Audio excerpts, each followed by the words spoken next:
The Quantum Flagship brings together over 1,000 researchers and engineers from academia to industry to develop groundbreaking quantum technologies.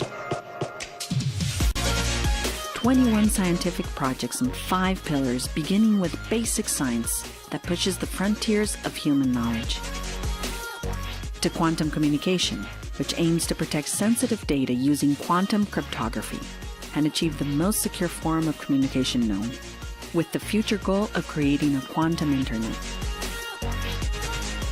Moving on to quantum sensing and metrology that exploits quantum physics to create the most accurate and sensitive sensors ever. And going on to quantum simulation, which uses quantum principles to simulate and predict very complex systems that cannot be solved today with current supercomputers. To finally end with quantum computing that aims to exponentially increase simultaneous processing and computing power by exploiting the properties of quantum physics.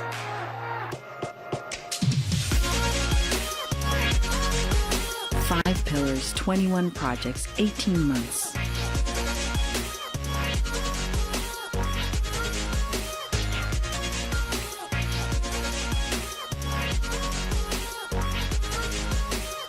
This has just been the ramp-up phase. The best is yet to come.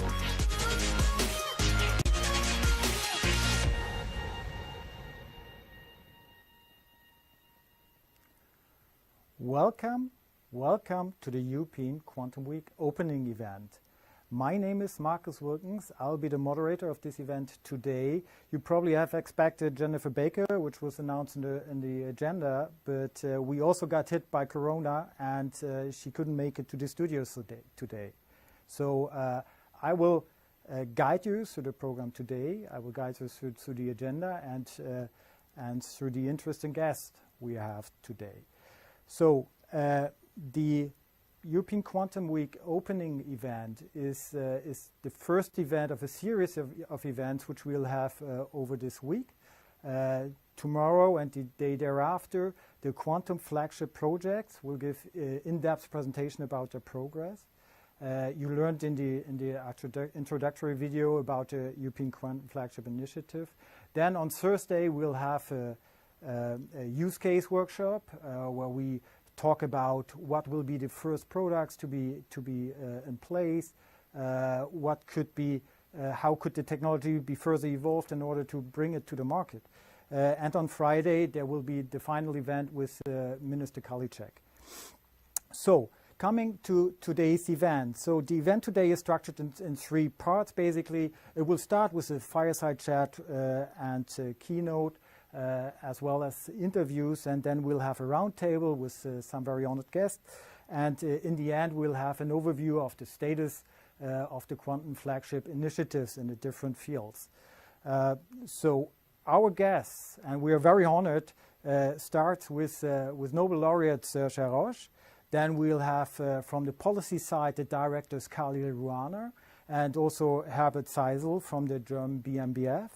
We'll have the chairs of the Strategic Advisory Board of the European Quantum Initiative, Jürgen Mlynek and Jaya Bellu. And from the industry side, because we also want to talk industry, we have Thierry Botte with us from Airbus.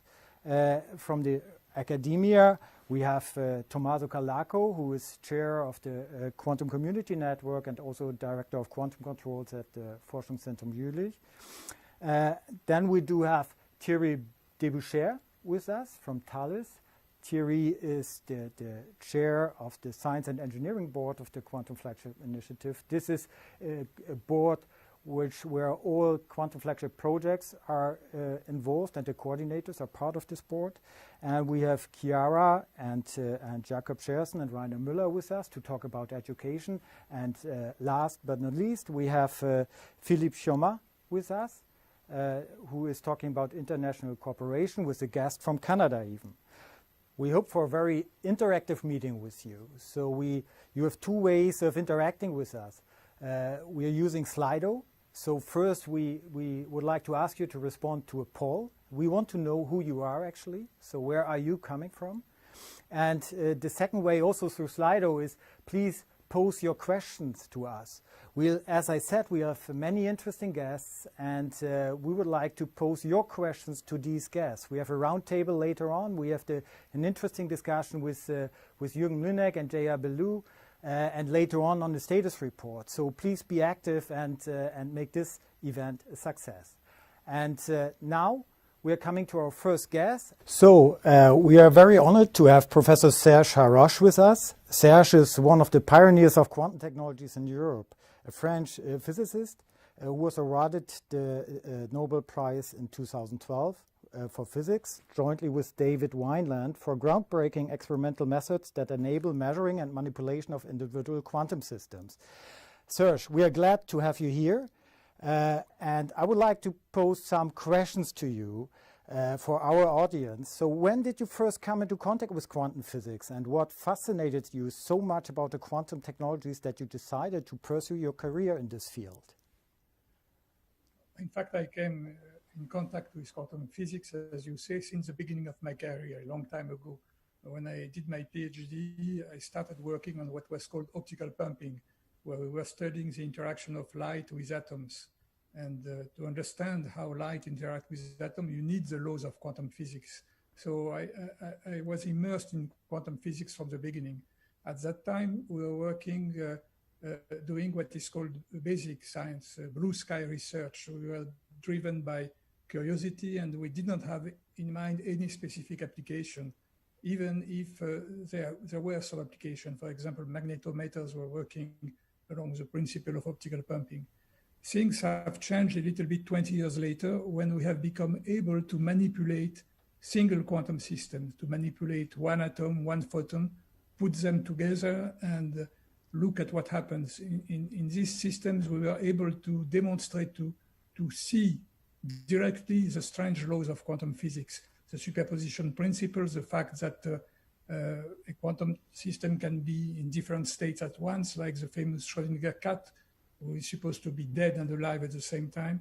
We have also entanglement, the fact that two systems which are separated by a large distance can remain related, coupled to each other by what Einstein called a spooky action at a distance. All these strange features become observable. And at that time, people working in the field of information science became interested in figuring out whether it would be possible to use these strange laws to achieve tasks which are impossible to achieve otherwise. And this was the beginning of what is called quantum computing, quantum communication. So I got driven into this field quite naturally. I did not decide one day I wanted to do that, but the atmosphere was such that this kind of, these two fields, laser physics, manipulation of atoms with lasers on one side, and information science, which was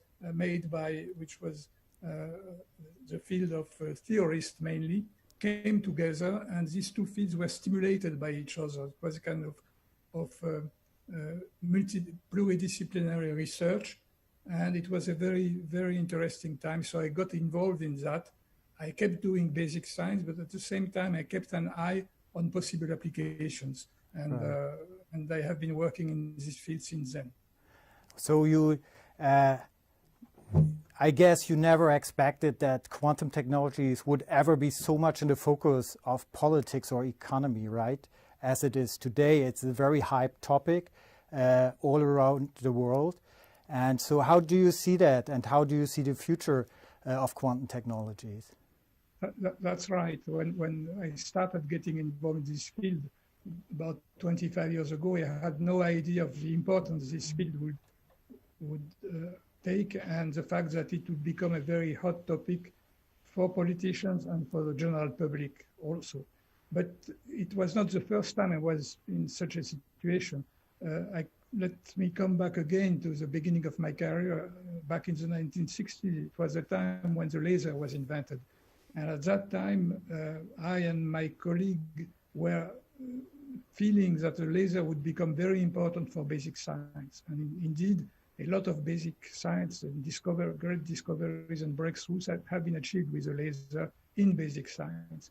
But we were not able to predict that the laser would be so much important in technologies and opening markets of billions of dollars. Now lasers are everywhere, There are in optical fibers for the internet, there are in atomic clocks, they are also useful to read CDs and DVDs, and in surgery I could multiply the examples.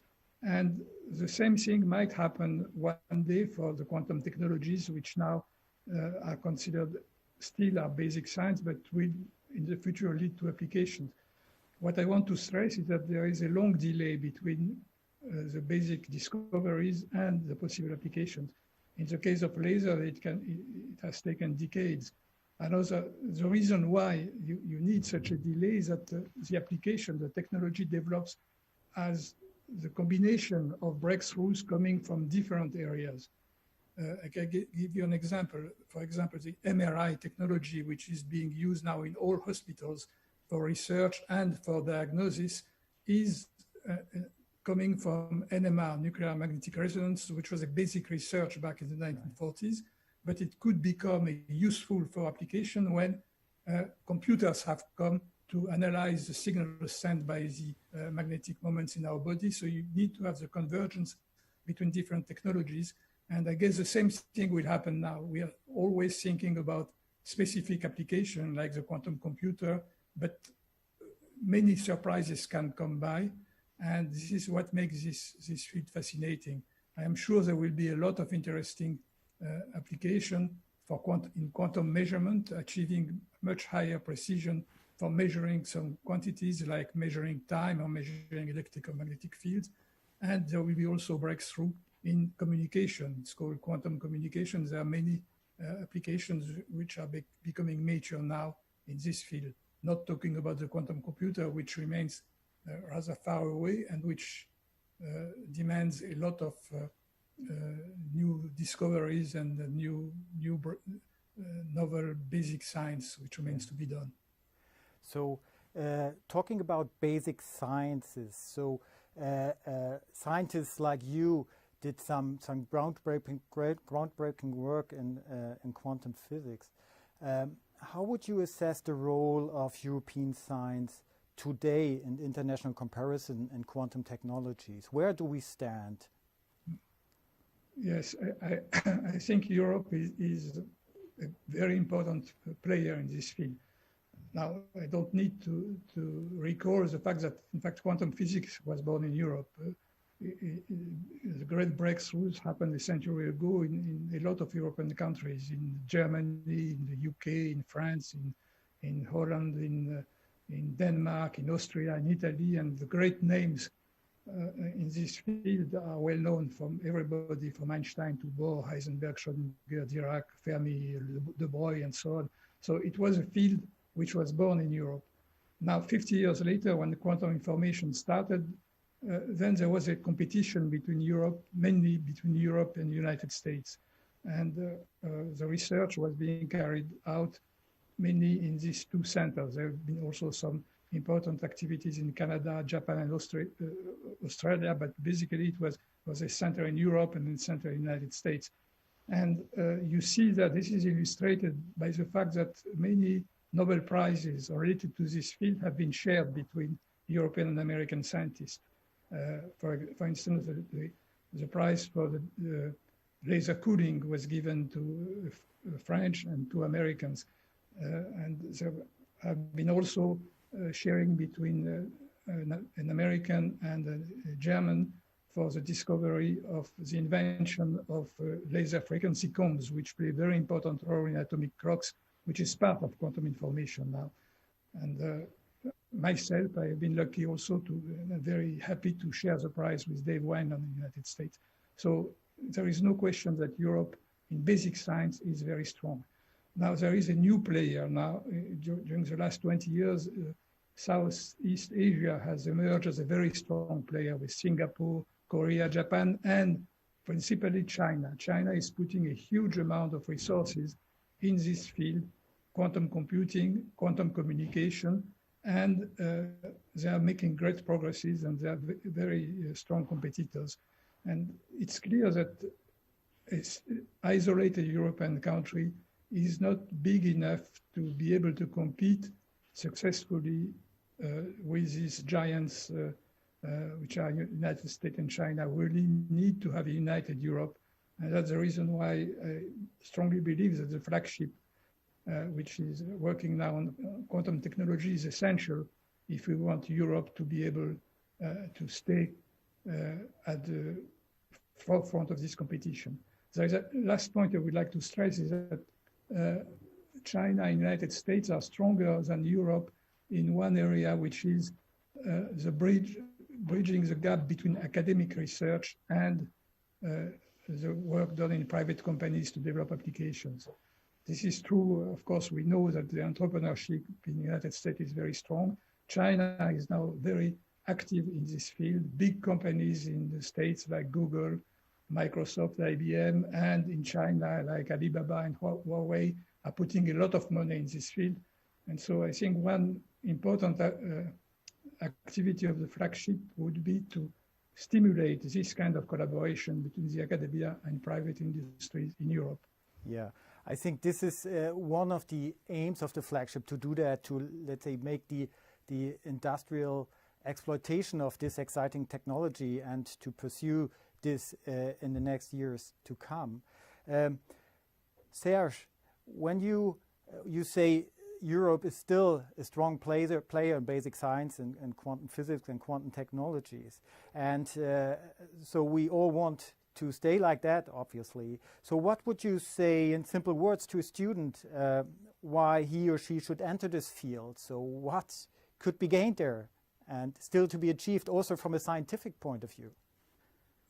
I would say that to a young scientist that it's a very fascinating field, because it's a field where a lot of things remain to be done in basic science and in technology. I know that young scientists are attracted to science out of curiosity. They want to participate to a quest for knowledge in a field where big questions are still open. And this is the case here. You have the big questions which you have to solve. For instance, you still have to learn a lot about what entanglement means in complex systems. What is the role of entanglement in condensed matter physics, which is only partly known. One has also to learn about new quantum phases, which can one day be useful in this field. We need to develop ways to fight decoherence, the loss of quantum coherence due to the coupling to the environment. This is also an area in which we need to make progresses. But there is even something more fundamental. This year, a lot of attention has been focused on black holes. The Nobel Prize was given for black holes. Black holes are related to quantum information. There is a big theoretical question: what happens to the information when particles are sucked into a black hole? For example, one particle is sucked into the black hole, the other stays outside. It seems to be very far-fetched, but it's a question which links the theory of gravitation to quantum physics. And this unification has not been made yet, but there is now a connection between quantum information scientists and cosmologists to answer this kind of very, very basic and very basic science question. So this is a basic aspect, a basic science aspect. But there is also, of course, a lot of challenges in technology. There is a lot of devices you can start to envision building based on quantum information, in new sensors to measure small electromagnetic fields. There is a fantastic progress in atomic clocks, which open wide area from basic science to applications. And this has to be done, as I said before, at the conjunction between academic work and industrial and the industry and the private companies. And this is also a reason why I think it should be attractive to young scientists, because it is quite clear that you never will have enough open position only in academia.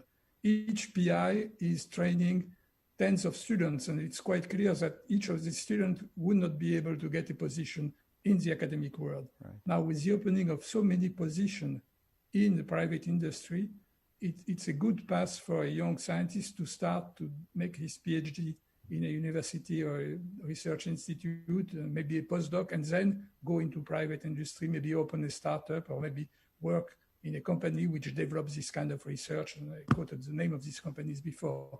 So I think it's a field which is full of promises for for young scientists. But of course, the first prerequisite of all that is to have the passion for science. But this is not something that I have to say to young. I guess the people who ask this kind of question have this passion for science, but they just want to find the direction in which they can exercise their passion. And I think that quantum information is certainly a promising way. Yeah, so that's a big argument also for, let's say, keeping on in basic science in Europe, but also then pursue your further career probably in the industrial environment, which will evolve over time in the coming years. Serge, thank you very much for joining us, and thank you very much for being available for this interview. We move on now with the agenda. Good luck, and we hope all the best for quantum technologies in Europe. Thank you. Thank you very much.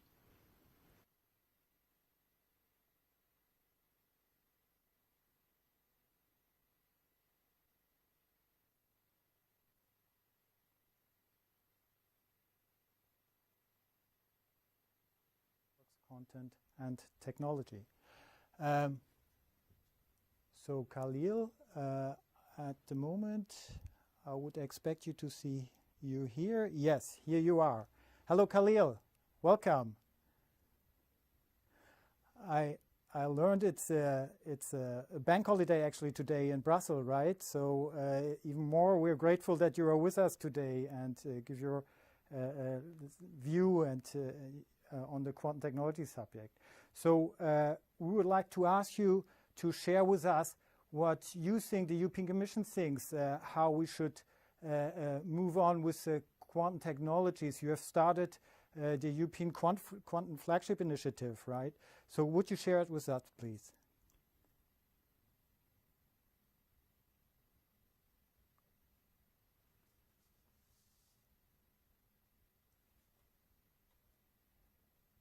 Ich höre nichts.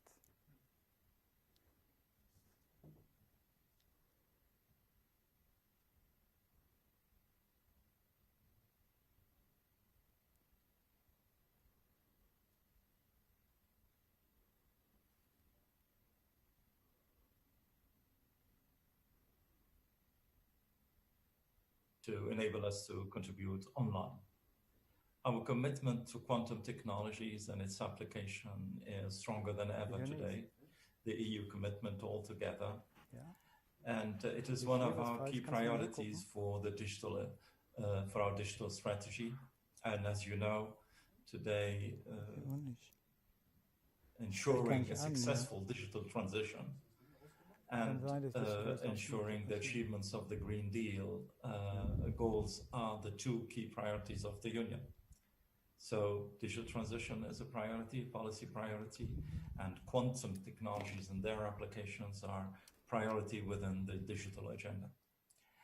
And this is not new, as you know. I mean, since the 90s, when I joined the Commission in 92, I was part of the basic research, so the predecessor of Future Emerging Technology team, and already then quantum technology was one of our priorities for basic research.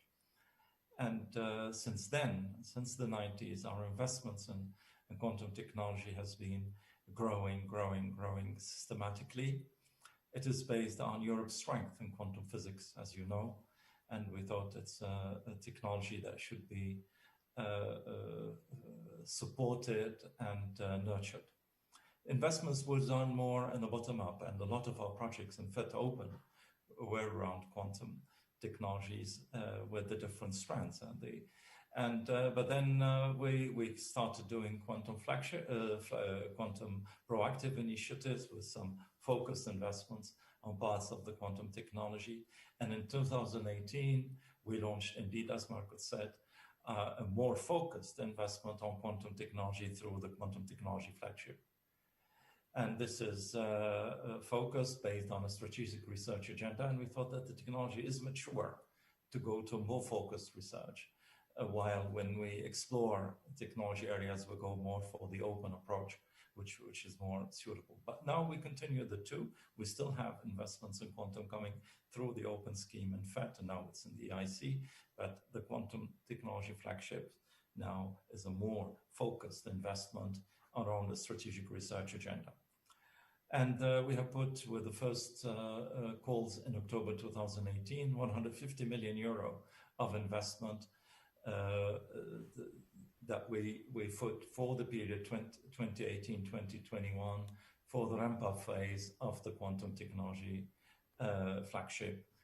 This was NH 2020, of course.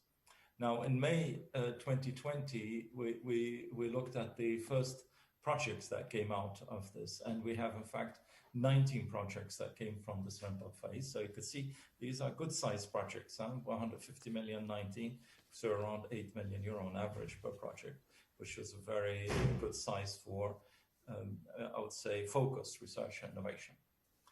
And we looked at the first 18 months of these projects, and we did a report, and we published it. It's the midterm review of these projects, and the achievements are already impressive.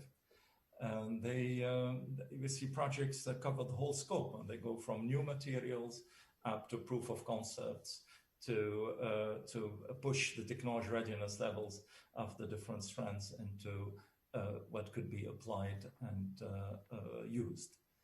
And we also cover the infrastructures and building the right infrastructure to enable the practice of technology and testing it, etc. We see projects that cover, the areas that we know on quantum, like quantum random number generators, but we also see the bringing together of different technologies into complete systems, like European quantum computer, but based on trapped ion technology.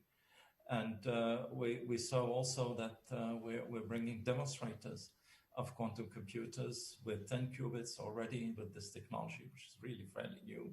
And we also see developments on quantum simulators with different types of quantum simulators. And we also see the development on sensing technology, of course, quantum sensors, and still developments on quantum clocks and different types of quantum communication components, like testing the new emitters. And we've seen that one of the projects did achieve world record tunability of photon emitters for quantum communication. These achievements are bringing us closer to being able to exploit the enormous potential of quantum technologies. I could tell you that my Commissioner Breton, is really a big supporter of quantum technology. And to quote him, what he says often is that if we see the digital as an impressive technology that has changed our life, we should wait to see what quantum technologies will bring, which will be even more impressive. And we do really believe in this. And we think that quantum technologies will shape up completely the way we do medicine today, the way we produce things in manufacturing, the way we produce energy, and our security, the way we develop secure systems for the future. Just these are examples of the application of quantum technologies. I think we've seen now the digital transition, and we soon will be talking about the quantum transition. The midterm review showed also that we have a very active scientific community in Europe, and we have more than, in the projects themselves, in 19 projects, we have more than 1,400 of our best researchers involved. They're working together, and we see the project working together. And they've been very active on also disseminating the results of their research. We have, they've been organizing close to 1,000 conferences and workshops. And the report is interesting. It shows a figure of the outreach to how many other experts have been also impacted or brought into this community of projects. And the report says there were approximately 12,000 quantum experts all across Europe following the projects, attending the conferences, attending the workshops. So we have a real big community. And I think we need to continue nurturing this community. Where we do the analysis of Europe's investment in quantum, we see that we're on a very good track in comparison to worldwide investments, but we need to do more and we need to coordinate better our work. We have more than 500 articles that have been published from the 19 projects, which is also a very, very good figure so far. I mean, you know, just 18 months. Huh? And what is also interesting is that for 2/3 of these projects, so more than 12, 13 of them, they have already also filed patents. We have 60 patents filed and already 16 patents that have been granted. So we're running at almost already after 18 months, a patent on average per project, and we would reach very soon 3 to 4 patents per project. Very impressive from the list. We have launched 4 more projects in September on quantum computing in particular, but also to support education and skills, one of the key requirements that came from the strategic agenda for quantum technology, so education skills and also on international cooperation. But these were the 18 months of these projects, and we're very promising for the future. We'll continue monitoring, but our plans do not stop there, as you know.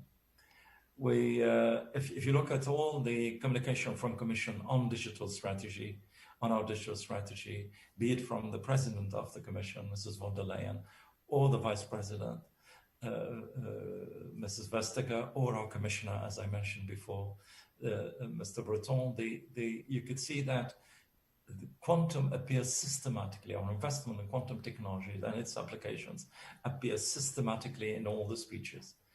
And that's very important, including the speeches and the strategies related to the recovery plans of the Union. We have, as you know, proposed an ambitious recovery plan that the member states have agreed. It's unique recovery plan for the EU after the COVID crisis. And within the recovery plan, there is a recovery facility, a resilience and recovery facility, as you know, now close to 700 billion, 750 billion euros. And within that, there is the program called Next Generation EU, 650 billion euro of investment.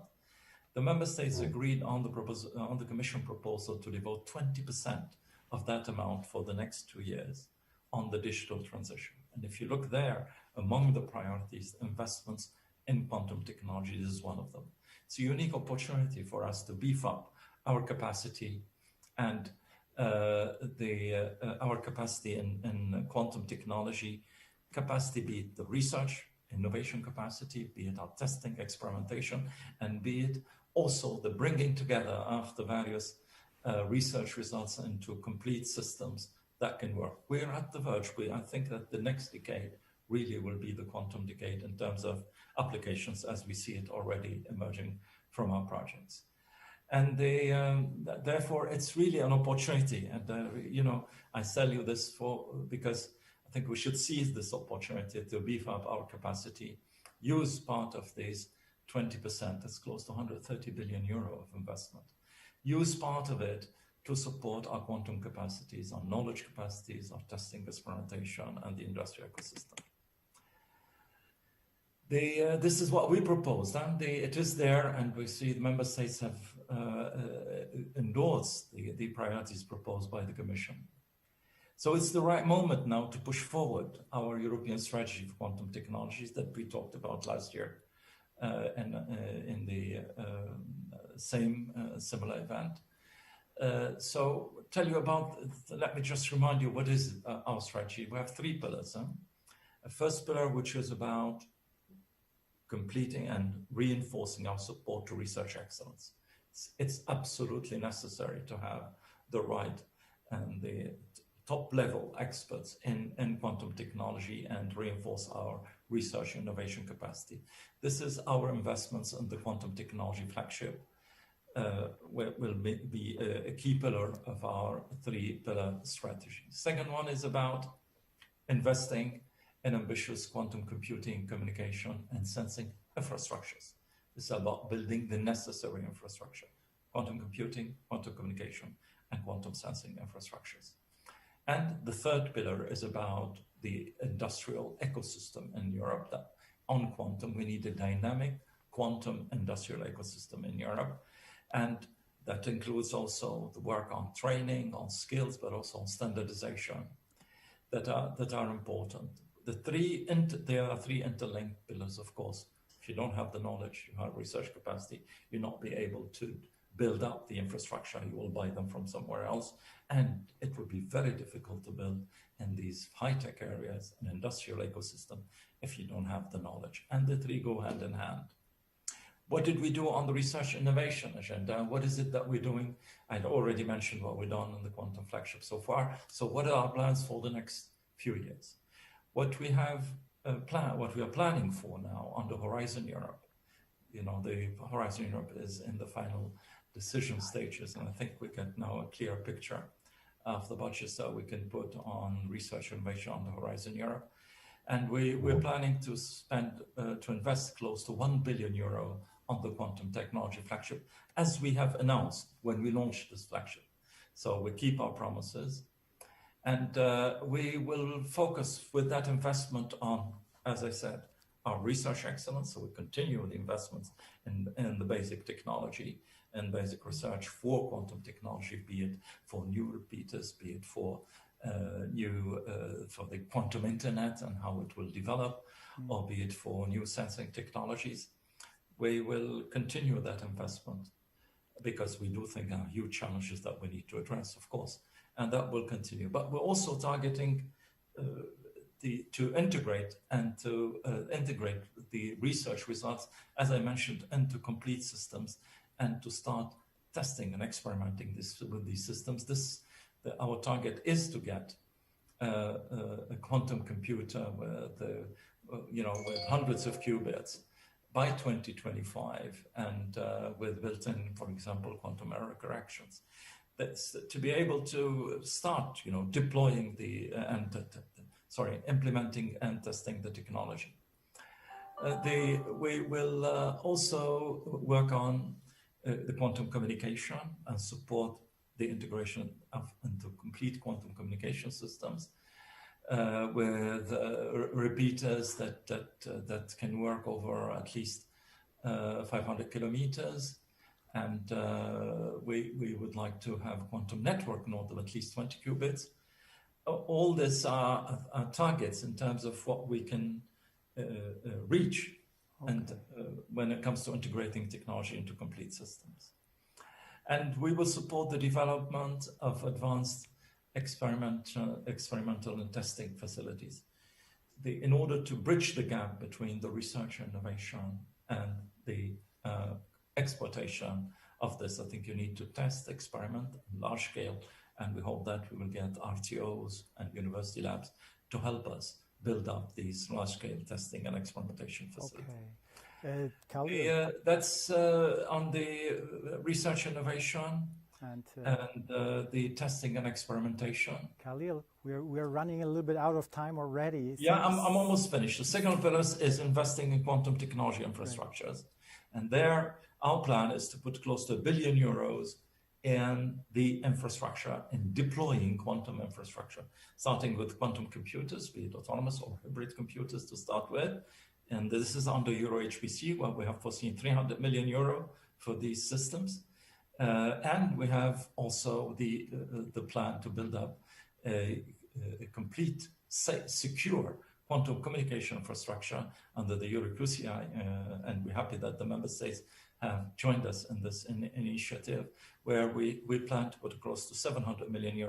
These would come from the Digital Europe program, so Horizon Europe for research and innovation, Digital Europe for testing and experimentation, but Digital Europe also for infrastructure, and Digital Europe for the quantum computing infrastructure and for the quantum communication infrastructure. So €1 billion on the infrastructure, and we hope that this will help us build an industrial ecosystem in quantum technology.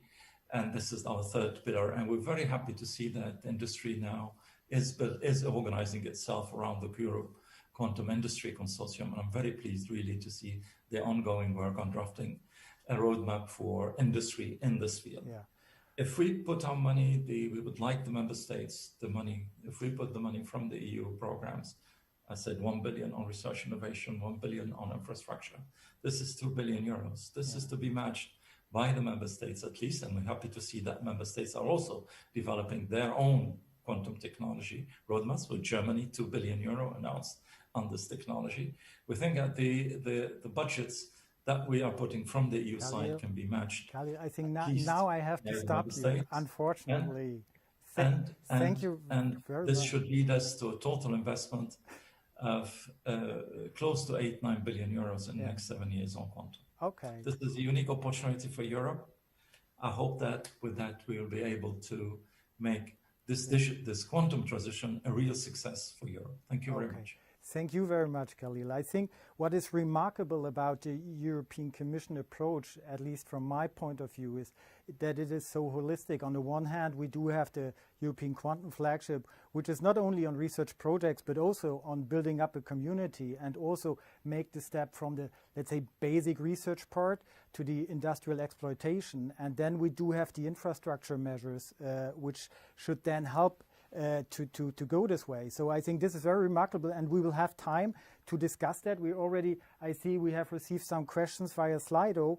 I would like to pose these to later when we have the roundtable. Khalil will be with us, with the other guests in the roundtable, so that we can have a more in-depth discussion. We will now move to the next point in the agenda.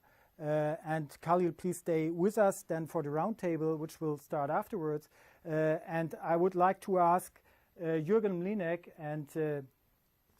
and Jaya Balu on stage, so in the Zoom room basically, because Jürgen Mlinek and Jaya Balu, they are both chairing the Strategic Advisory Board of the European Quantum Flagship. So this is the highest strategic body of the European flagship, which aims to direct and steer the activities of the flagship. One important deliverable, which has already been mentioned, was the strategic research agenda. So, welcome Jürgen, welcome Jaya to this opening event of the European Quantum Flagship Week. And I would like, so we heard about from Khalil Rouhana about the initiative, about the political ambitions, and also what is behind that. You have been asked to chair the Strategic Advisory Board. You have been asked by the European Commission. So what was your first, let's say, feelings about being part of this initiative? What did you think? Probably we start with Jürgen first, and then we move on to Jaya. Okay. Hello, Marcus. It's a great pleasure to be here with you in this wonderful event. Well, as a matter of fact, I thought it's a great idea to set up this European flagship. For me, it was coming back to my original field of research, which is quantum science. Meeting, a lot of old friends and colleagues, but it was also the possibility to start a European ecosystem in this new area of quantum technologies. And we have already heard a little bit about what this is all about, the second quantum revolution. Maybe products are still a little bit ahead the road. We come back to that definitely, I would say, during our discussion. But the fascinating aspect for me from the very beginning was also to bring academia and the private sector together, because that's the idea behind the quantum flagship. The idea from the start was to not, go for additional publications and so forth in high-ranked journals. That's fine too. But the goal at the end of this flagship was to make a contribution to wealth creation in Europe, and at the end to new jobs by developing new technologies also at a competitive scale internationally. So this for me was really fascinating, and I said, okay, if you want me to be part of it, I do it. Okay, thank you very much. And Jaya, from your perspective, since you have an industry background working at Avest at the moment, well, it's a political initiative, it's dealing with research. So what was your motivation to become the vice chair of the Strategic Advisory Board? Well, to be very honest, it's a huge honor for me to work on something that I genuinely believe will change the face of our society, not just Europe, but globally. And to even be a small part of that means a lot to me personally. But also the company that I represent is KPN Telecom in the Netherlands. And we already started doing our first forays into quantum communications quite early on, because as a Chief Information Security Officer, first at KPN and yes, now at Avast, but still the quantum ambassador of KPN, I feel really strongly that we need to prepare for a post-quantum future. And the earlier we start and the more cohesive we are between academia and industry and the government, the greater chance that we have to actually retain our digital sovereignty, and the better chance we have to embrace all of the benefits of the next quantum revolution while making sure that our current digital practices are still okay. Okay. So also another question to both of you. I posed this question also to Serge already, but what do you think, where do we stand in the international comparison? Well, with regard to other economic powerhouses, even like US and China. So probably we start again with Jürgen. Do you think Europe is behind, or are we at the, let's say, equal level, or where are we at the moment? Well, it somehow depends. I would say Europe is pretty strong in basic research, essentially in all the areas that we are talking about. This is quantum communication, quantum computing and simulation, and also sensing. The other aspect is the involvement of the private sector. And here there's a clear difference between Europe and the US. In the US, a lot of companies, mainly, how can I say, internet companies or technology companies like Google, like Microsoft, like IBM, Intel, Honeywell, you name them, they really got involved into this also research activity and development activity, I wouldn't say from the very beginning, but since a number of years. And that's, from my viewpoint, and maybe Jia can also comment on it, really different compared to Europe. In Europe, many, at least the big companies, tell us, if you contact them, you know, nice to hear what you are doing, but we are a technology taker and not a technology maker. If you have something that we can integrate into our systems, please come again. So that's the main difference from my viewpoint between Europe and the US. If you take China, on the other hand, China as, how can I say, an autocratic system has a clear state strategy of what they want to achieve in the future. And it's quite clear to me, not only in the field of quantum technologies, but in general terms, with respect to new technologies across all topics, they want no longer be a fast follower, but a first mover. So there are unlimited amounts of, how can I say, euros or dollars, whatever you prefer, to go for it, also in the field of quantum technology. So I would say money, resources from that point of view are not a limit in China, it's more the people side. So, you know, China and the US are different, and Europe has to find its own way to really compete with the US on one hand and China on the other hand. Basic research, fine, but we now have to go for world's creation. Okay.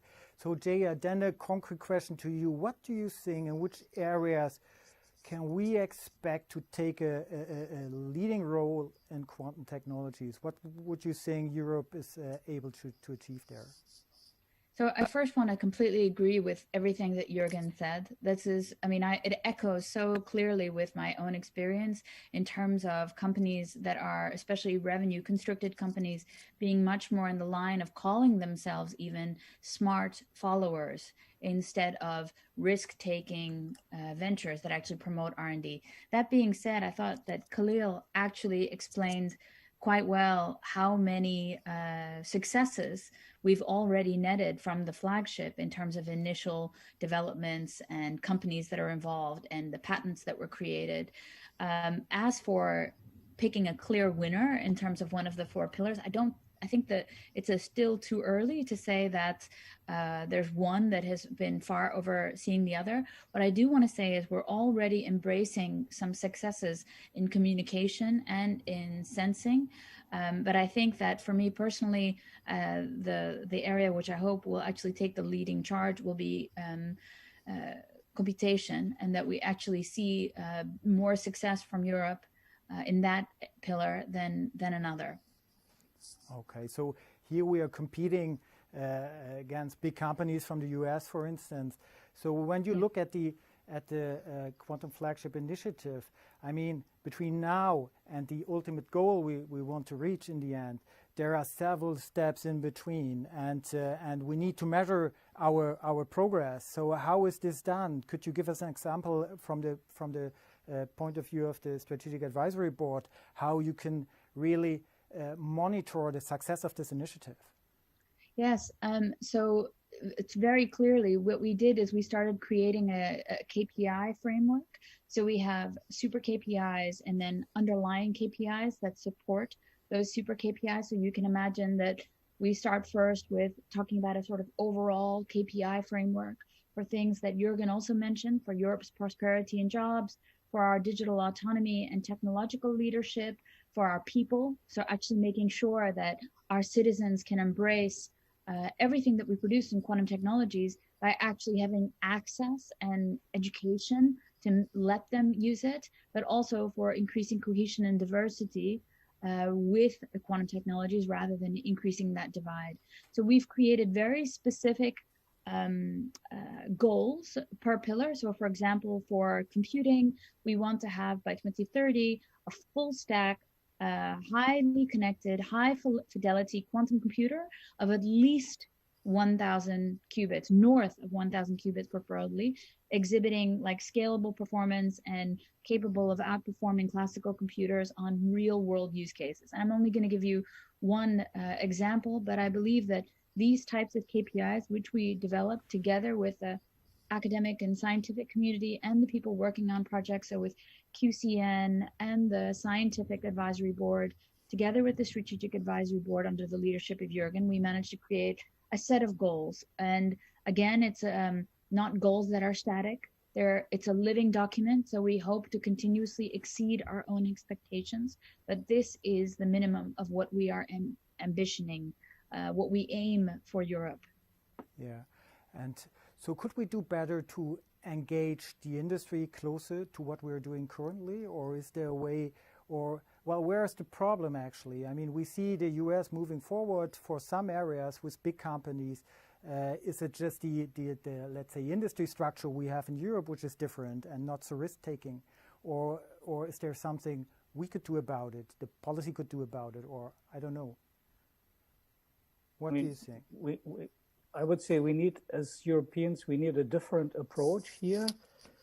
For me, at least partly, the role that in the US, companies like Google, Microsoft, and so can play are the research and technology organizations, like, for example, CEA in France or Helmholtz in Germany, because what you need, besides, groups at the university level with a professor and then a few PhD students and a technician, this is also infrastructure. Infrastructure that is quite expensive, partly, not in all, let's say, the areas that we are talking about, but in some of them, the infrastructure is expensive. and people often forget about the running costs that have to be covered annually. This in the US can be done by companies. China does it in a more strategic way with long breaths. I think here Europe can come up with this fantastic research organizations that we have all over Europe in all countries in different sizes and so forth. On the other hand, the Quantum Community Network has started, also supported by European Commission, to set up a quantum industry consortium.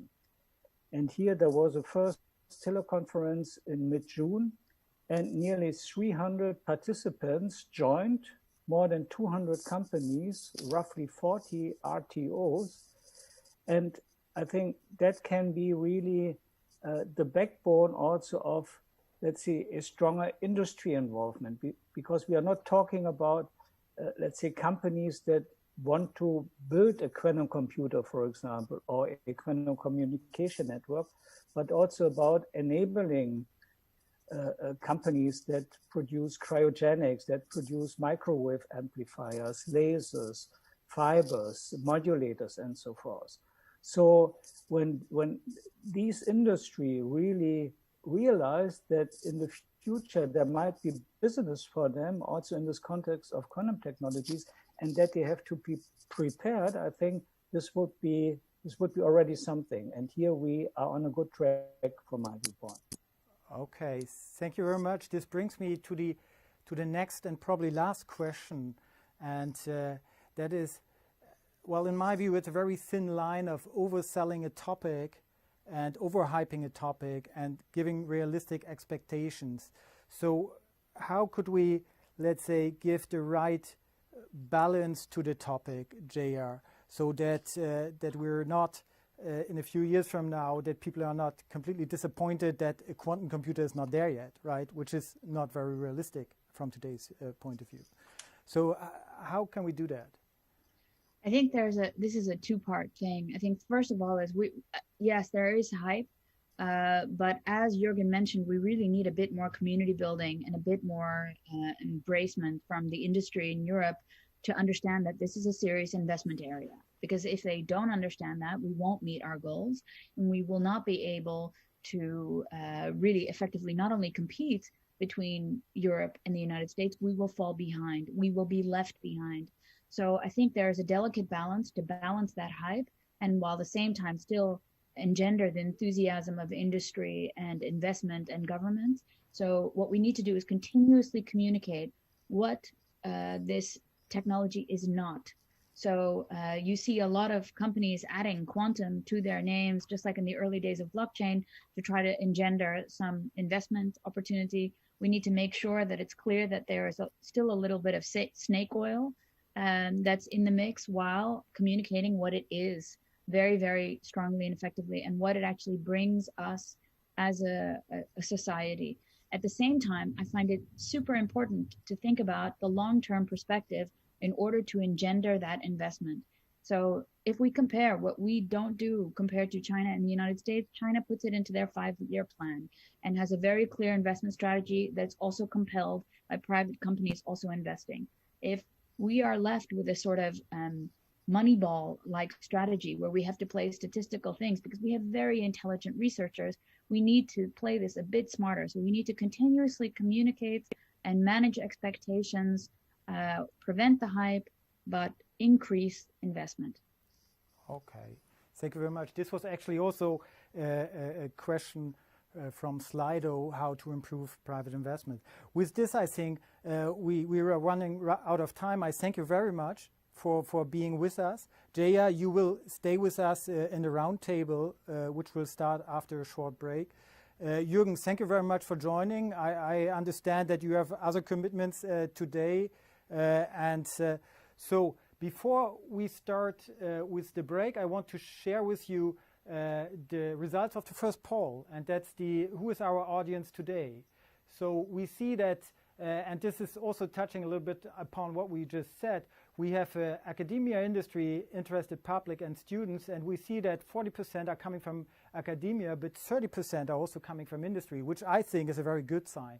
and even interested public with 16%. It's now 31%. So I think we reached our goals. We wanted to have a broad audience, and we hope to achieve that. And I think the numbers are going up of our attendees, and we will share updates with you later on.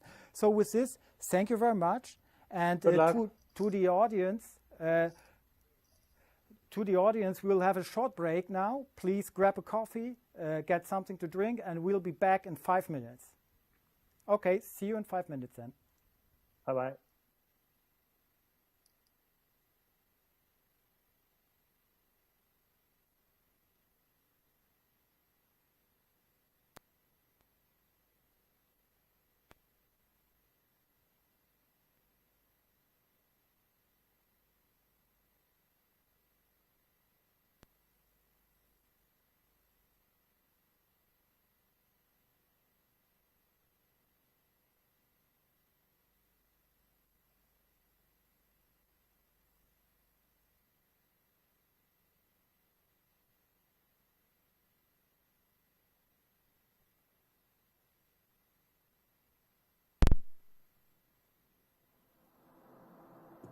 I seem to have this sort of weird phenomenon with my earrings that look.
also around about 1 billion now for Euro HPC, though that means we have quite substantial money for this area, at least from the German side. I hope you had a coffee and you could relax a little bit, because now it's going on with our event. So as you could see in the agenda, we have now the roundtable.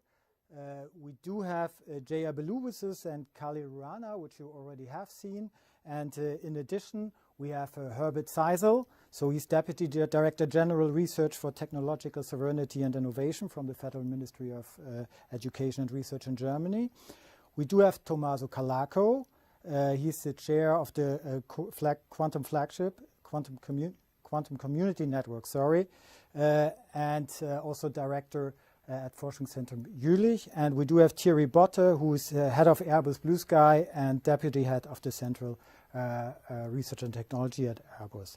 So welcome, guests. I'm glad you are here. I see the flag of the Council presidency in the background of Herbert Seisel, so well received. So what I would like to do with you before we start into the discussion, and we received many questions already, which I will pose to you later on, and we have nearly 400 attendees now, so it's going up. The interest is great. I would like to test your imagination a little bit. So when you close your eyes and look into the future 20, 30 years from now, what do you see could be possible with quantum technology? What is the most exciting thing you could imagine quantum technology may have facilitated in 20 years from now? Probably, Tommaso, we start with you. Well, my personal take on that really goes in the direction of quantum simulation, materials and new chemicals. I think in 20, 30 years, this is probably the most impressive achievement that we can get with quantum technologies. So quantum simulators enabling us to synthesize new materials and new chemicals, for instance, for applications in medicine, but also applications in fields such as fertilization, agriculture, and many others, in which even basic chemical reactions are impossible to simulate exactly, to calculate exactly on classical computers, and quantum computers, in particular quantum simulators, can be able to do that. So this is really where I expect, and it is realistic to expect a very major breakthrough. So then we move on with Thierry. Yeah, so Tommaso spoke about the potential impact of quantum computers in 20, 30 years' time. I agree that I think it'll have a big impact, not only for the sectors you mentioned, but I also see it quite impactful for how we plan logistics, movements, different parts, different systems, all having to interconnect in close, synchronized fashion. I see that as having a big impact. And the last one that I'd like to mention is on quantum communication. I think more and more with digitalization increasing at the rate at which it is, the need to secure this data and to maintain security is growing in importance. And we know that with the rise of quantum computers, there's also a risk posed to those security needs. And I think in the future, working in the background, not with us necessarily realizing it, we'll see quantum in different forms having an important role to play to make sure that that data stays secure. Okay. So, Jaya, then what is your, let's say, take? What's your imagination? What could be done in 20, 30 years from now? Honestly, I think that my colleagues have mentioned a few things, but I still am really ambitious about what it means for our ability to help fix the problems that we have on this planet and potentially look for problems that we can solve in terms of traveling in space to go to Mars or the moon, or to work on fundamental scientific challenges that could actually bring apart a new time of exploration. So my dreams are many, but just like we had no idea what we actually were going to do with the internet when it started in the 70s, I feel like I could never predict that my daughter would be dancing to TikTok, which is invented in China, and all of her classmates would be joining her. I feel like the same paradigm will hold true for computing, and for a lot of the technologies that we're working on now. We really don't know what the final applications will be that we'll find the most interesting or compelling as a society. Right. So, and now to Herbert, do you have any, let's say, imagination of what could be expected in the future there? Yes, let me say a dream. A dream would be BMBF, Scotty. This would be a revolution to traffic, to logistic, of course. But to be realistic, I certainly will be happy if there would no traffic jams anymore because of quantum computer simulation. Tommaso already talked about that.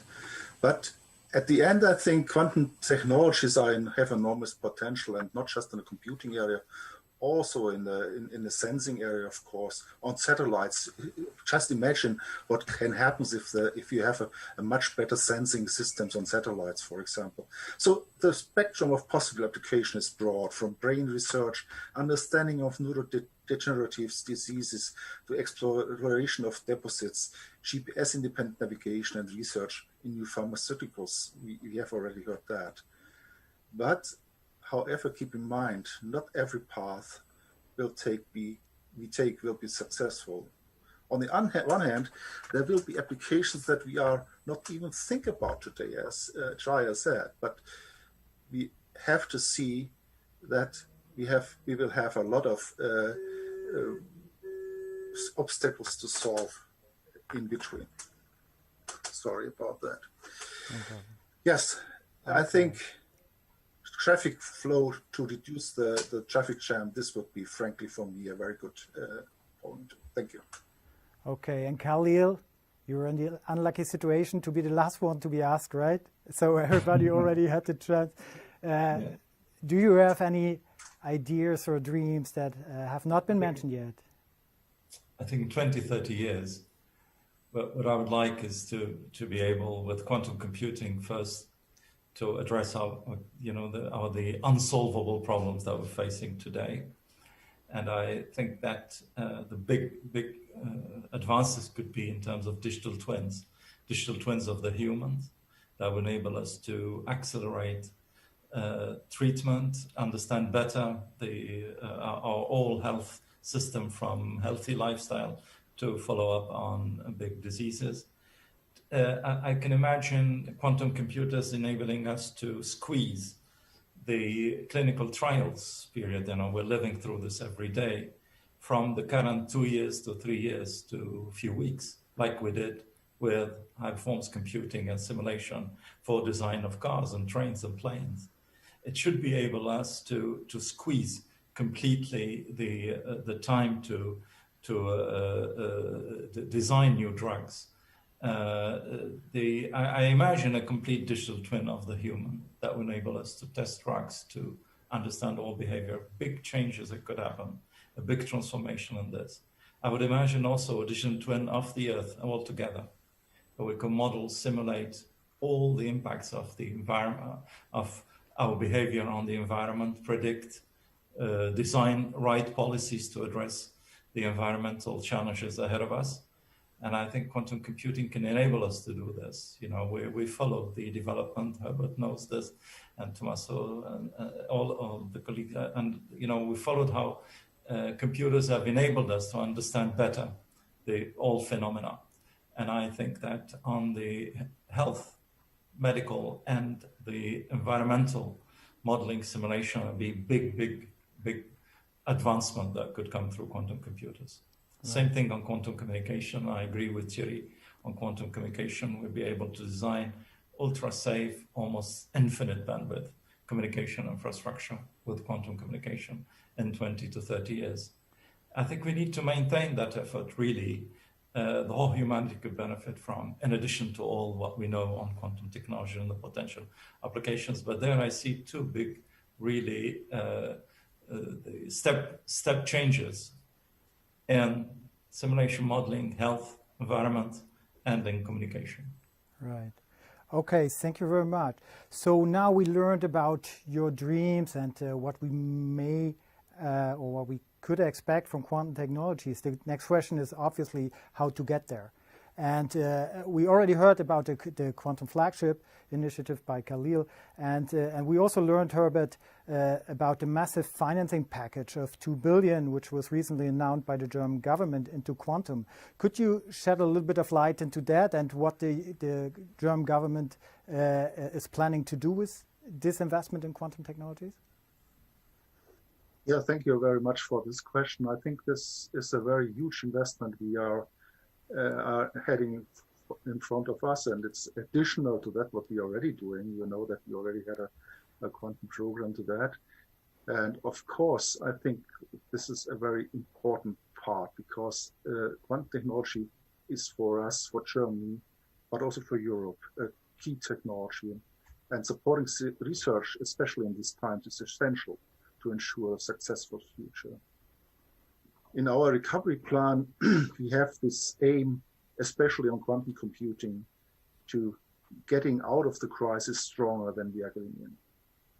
Right now, we are working together with a lot of experts from industry and representatives of our experienced research institutions to elaborate a concrete plan how to ensure the best possible development of this important field. We need to develop a strong quantum ecosystem embedded in the European ecosystem, of course. Germany has a very reliable funding system that is successful in creating a strong ecosystem relying on joint research projects between industry and academia. In addition, we have partners for the ecosystems, which is the Max Planck Society, it's the Helmholtz Society with efficient infrastructures. We have Fraunhofer, the step towards industry. We have strong industry with excellent groups as well. And of course, also a strong industry. They are already playing with the possibility of quantum. And this is the really difference to the past. If we have these technologies like quantum computing, the industry is very, very keen on to getting simulation programs to use quantum computers. So even this technology is in a very infancy status. I think this is already a very, very good sign that industry is so interested in. But we have to see our funding is about more than hardware and software development. We also have to create applications for our industry and society. And we have another one for our own, for public authorities, a very own interest. Again, quantum computer, but also other quantum technologies, they become a game changer also for public authorities in public areas. With our national government program on quantum technology, we have already brought important public actors together, like, for example, Ministry of Research, the Ministry of Economics, the Ministry of Interior, the services to guarantee our security, the Ministry of Defense, and also the Ministry of Finance. Together, we want to take the opportunity offered by quantum technology in the public sector, secure communication between authorities, portfolio management in public finance by means of quantum algorithms, or climate research by means of satellite-based quantum sensors. These are all potential of great interest to us. In addition, we can use them to create first markets through public procurement. We want to participate in the first success stories for quantum technology in the public sectors. The funds from the economic stimulus package provide an excellent basis for this as well. So it's not just about technology, it's also using this technology and doing procurement of this technology. Thank you. Right. And how can we make sure, I mean, next to Germany, there are other member states in Europe who are investing in quantum technologies. How can we make sure that these are well aligned, that we avoid replication of efforts? We understood from your presentation, Khalil, that on the infrastructure, you have already managed to drag in different member states so that there is a joint investment. Would that be feasible in the research space as well? Khalil? Indeed, and I think with the quantum technology flagship is a very good example. Frankly, we see it, the mobilizing the whole research community in Europe, but also in the industrial community around a common roadmap.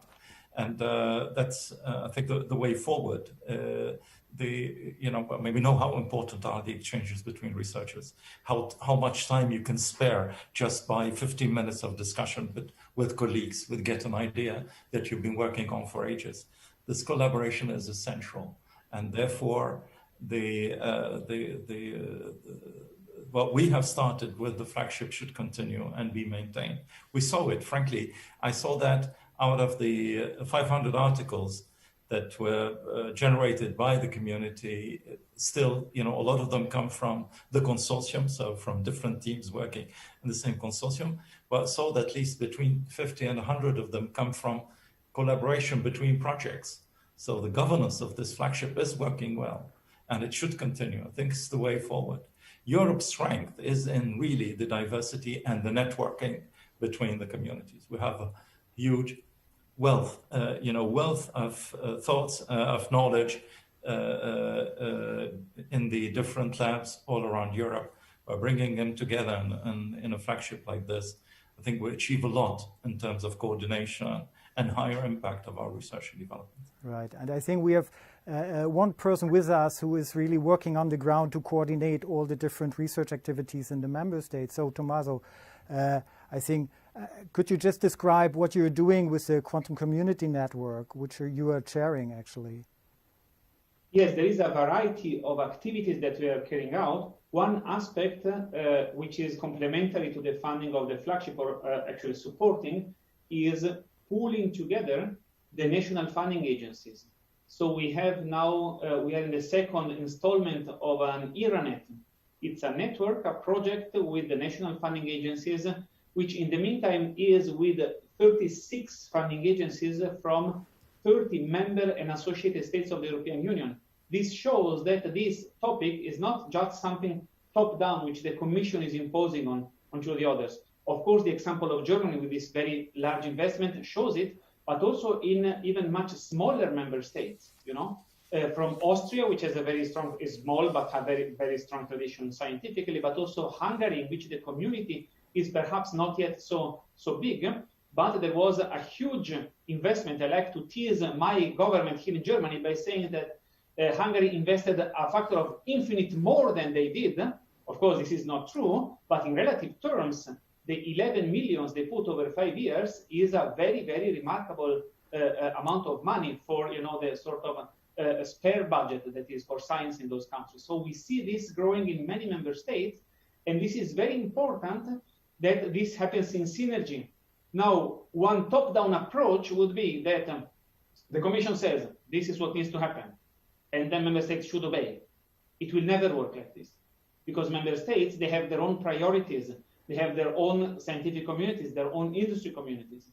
So what we make sure with the Quantum Community Network is that we create, the input to all these decision processes such that we support the creation of the strategic research agenda for Europe, but also of similar agendas. We are very much engaged and in dialogue with the different expert groups at the national level. For instance, here in Germany, I am a member of the expert group, which is now advising the government about how to structure the initiative with the 2 billion euros.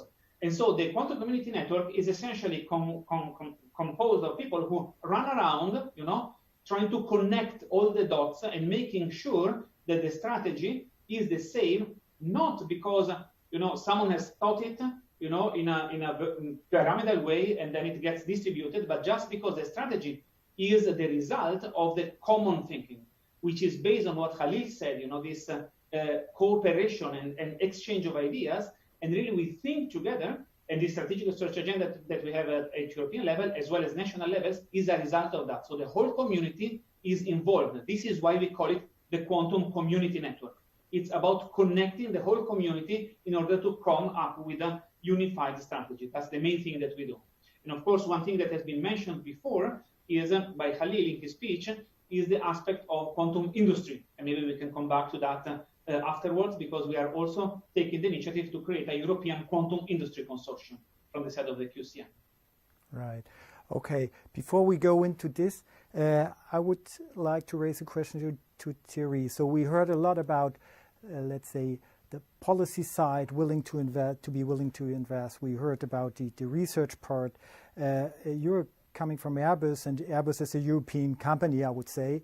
And how do you judge the current status of European industry when it comes to quantum technologies?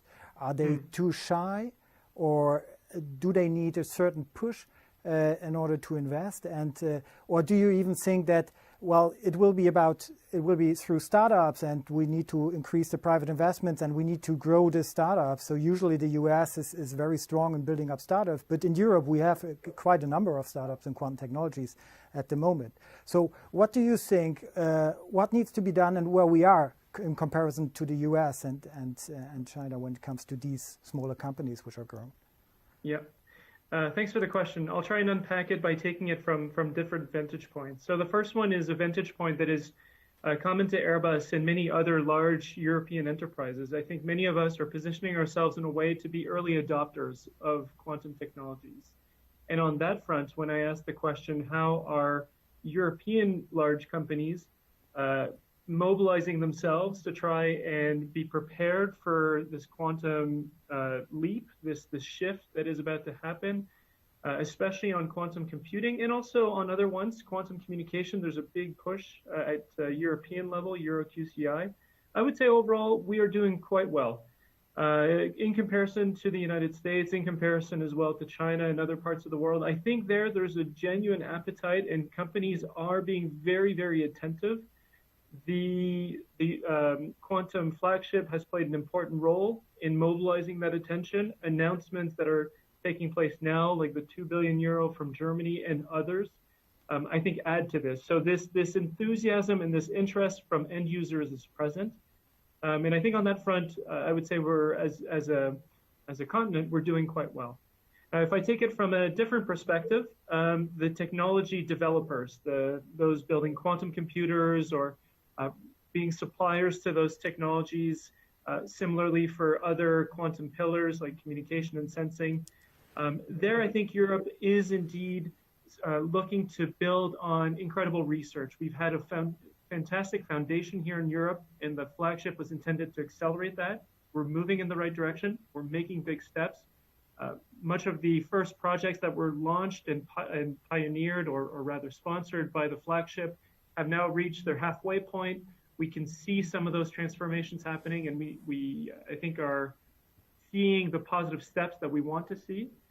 Perhaps the one thing I would say is still today, and you're right in your statement, that the US is typically very good at capturing attention. We're aware of what's happening there. We're aware of what Google and IBM are doing, similarly for smaller startups.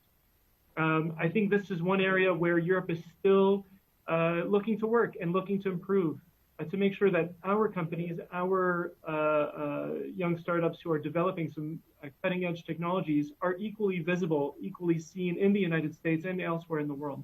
So I think this is happening. Room for improvement, of course, but this is the point of the flagship. This is to get us to where we want to be.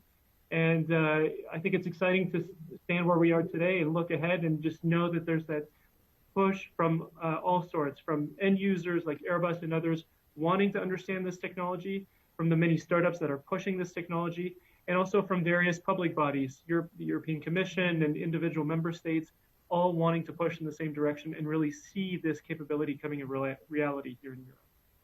Okay, thank you very much. So JR, just following that, so if one would ask you, you have 3 wishes, so how Europe can really push it even further with quantum technologies, and so what would be the 3 things what Europe could do better? It's a very difficult question, I know, but is there something that you could say, well, here we need to improve, this thing needs to get better?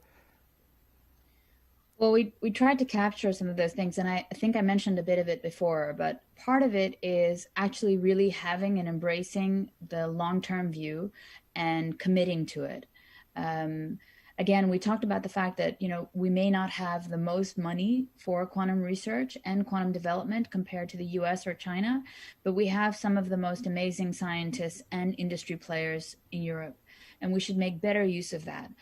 part of it is coming from understanding that that is a long-term investment, so that we need to plan not just for immediate availability. Like one of the things that we just spoke about with Jürgen is the fact that a lot of European companies want to be smart followers rather than trendsetters and first movers. And this is because when they invest, when they have the opportunity to invest in research and development, they expect a rather short window of time to return. And I think that that is not something that's there in the geographies that we're competing with. So really embracing this long-term financial plan, it has to be where we start.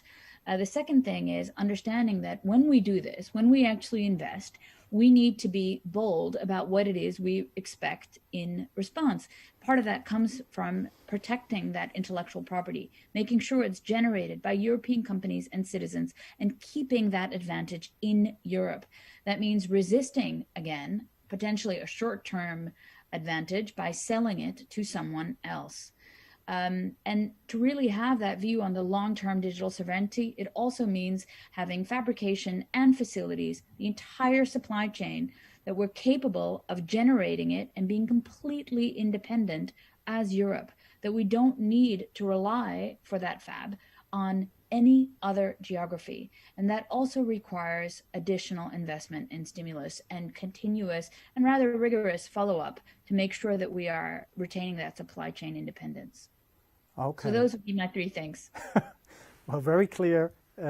So now I think I can watch at Slido, and I want to raise one question that was raised within Slido, and that probably goes to Khalil. So it says the Quantum Flagship is a great initiative for quantum technologies in Europe. How will this be continuous in background of Horizon Europe and Brexit? So Brexit, the elephant in the room, obviously. And with a strong quantum community and also industry government program. So what do you think, how will the future look like? I know it's very difficult negotiations at the moment, and I don't know whether you can give a clear answer to that, Khalil. Very clear.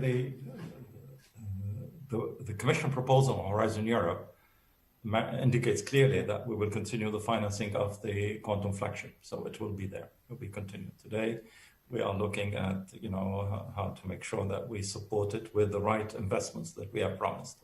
And in the first work program, it will be there. A large part of it is in Cluster 4, and if we already sent a first version of the orientations on the Cluster 4 in Pillar 2 of Horizon Europe, and you could see that quantum technologies are very well present there. And that will continue. We also looking at whether we can bring additional support also from research infrastructures. There will be projects in the IC that will come on quantum as usual, that come bottom up. And I think it's very important to keep this stream of bottom up. And there is a lot that will come into the ERC when it comes to the quantum science. And all this, I think, will continue, and the flagship support and its roadmap is what we'll have to a large extent in Cluster 4. That's the way we see it. The budgets will be there. But I mean, what is good, and I think it's totally agree. I totally agree with what Jaya said about the need to have presence across the whole supply chain. And we'll have presence across the supply chain if we have investments across the innovation chain. And that's why the Digital Europe program is extremely important as well. It will enable us to really be the first deployers, as Herbert said. We'll be the first movers in deploying the technology, and therefore have our industry breathing and getting its first markets in Europe as well. And this is where public support can be essential. Through procurement, the Digital Europe program is about that. It's about deploying the technology. A lot of it is with procurement with the public sector. This is what we're doing on EuroQCI.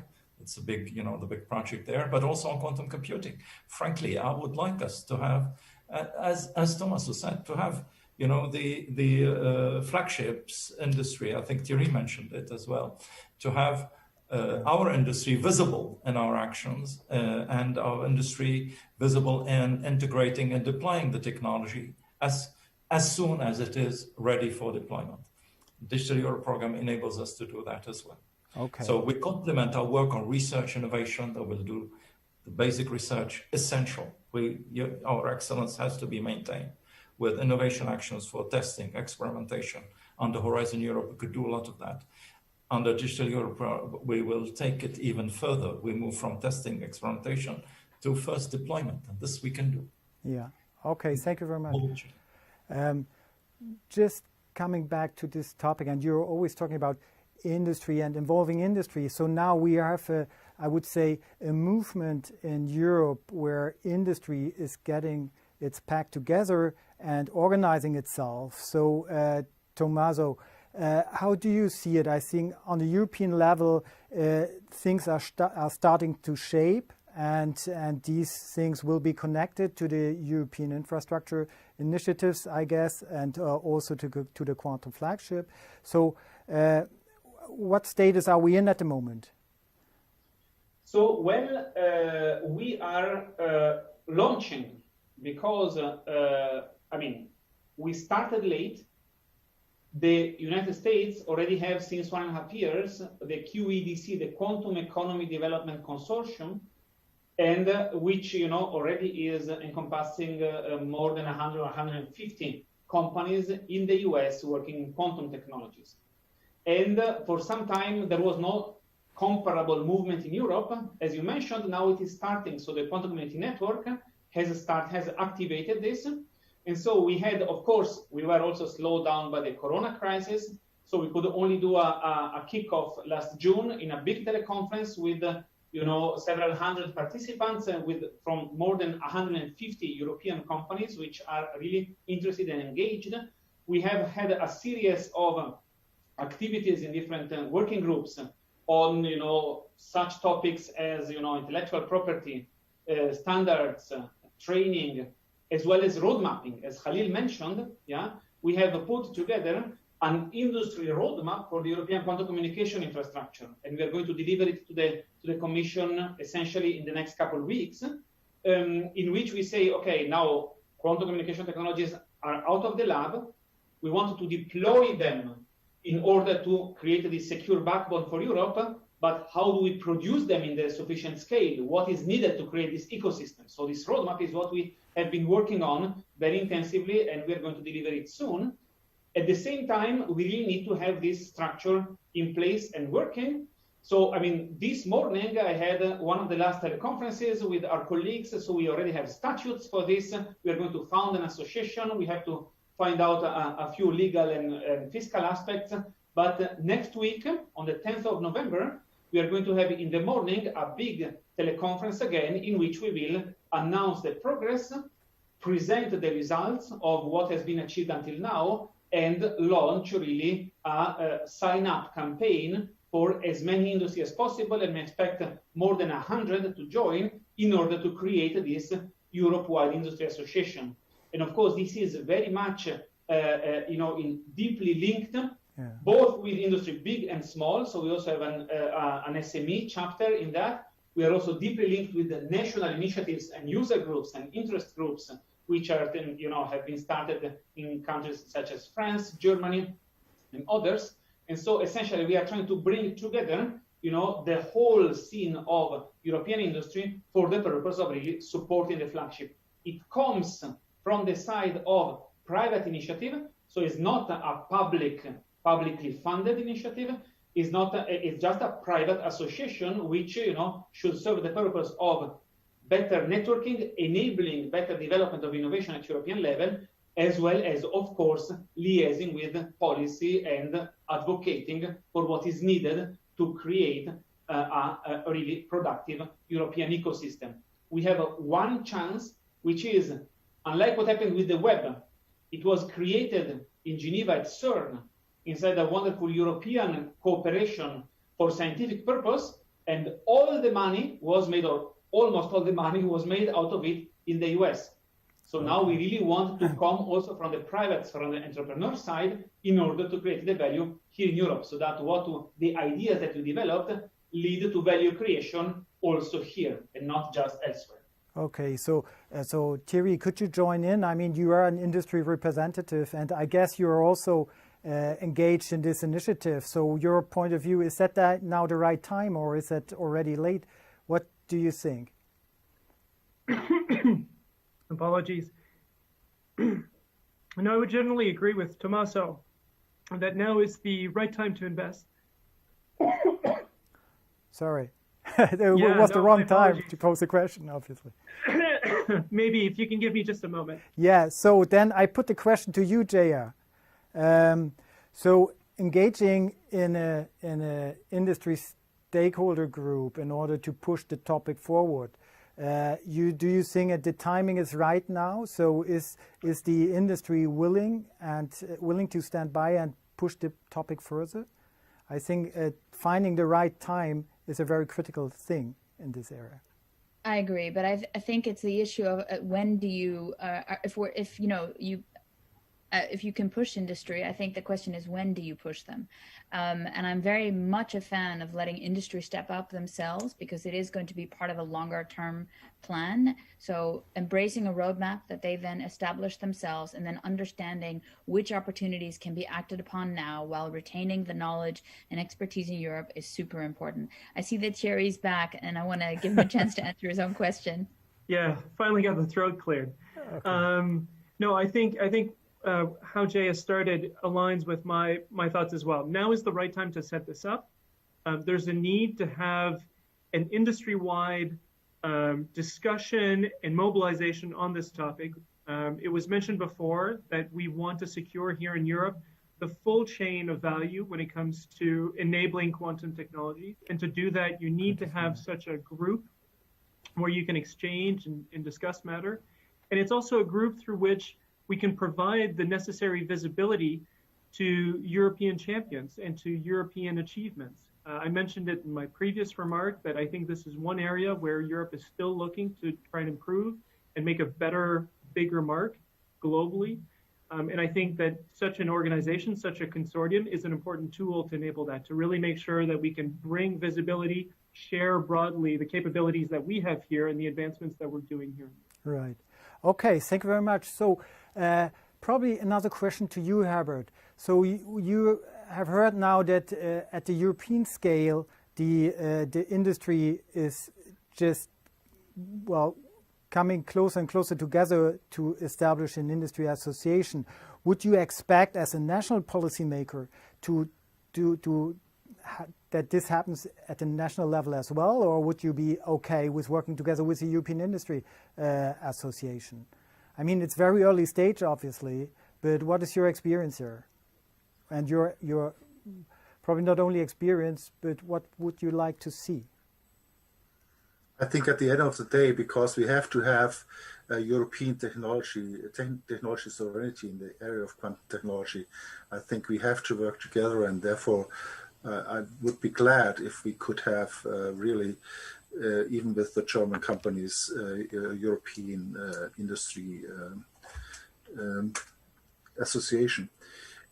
But the problem is a little bit different. I think that it's different because we're talking always about quantum technologies, and these are very different quantum technologies, and they have different time scales to the market. If I look, for example, to quantum sensing systems, we are much closer to the market than in other areas. If you look quantum communication or quantum computer, when we will have a quantum computer really? I'm not sure. It will take some time.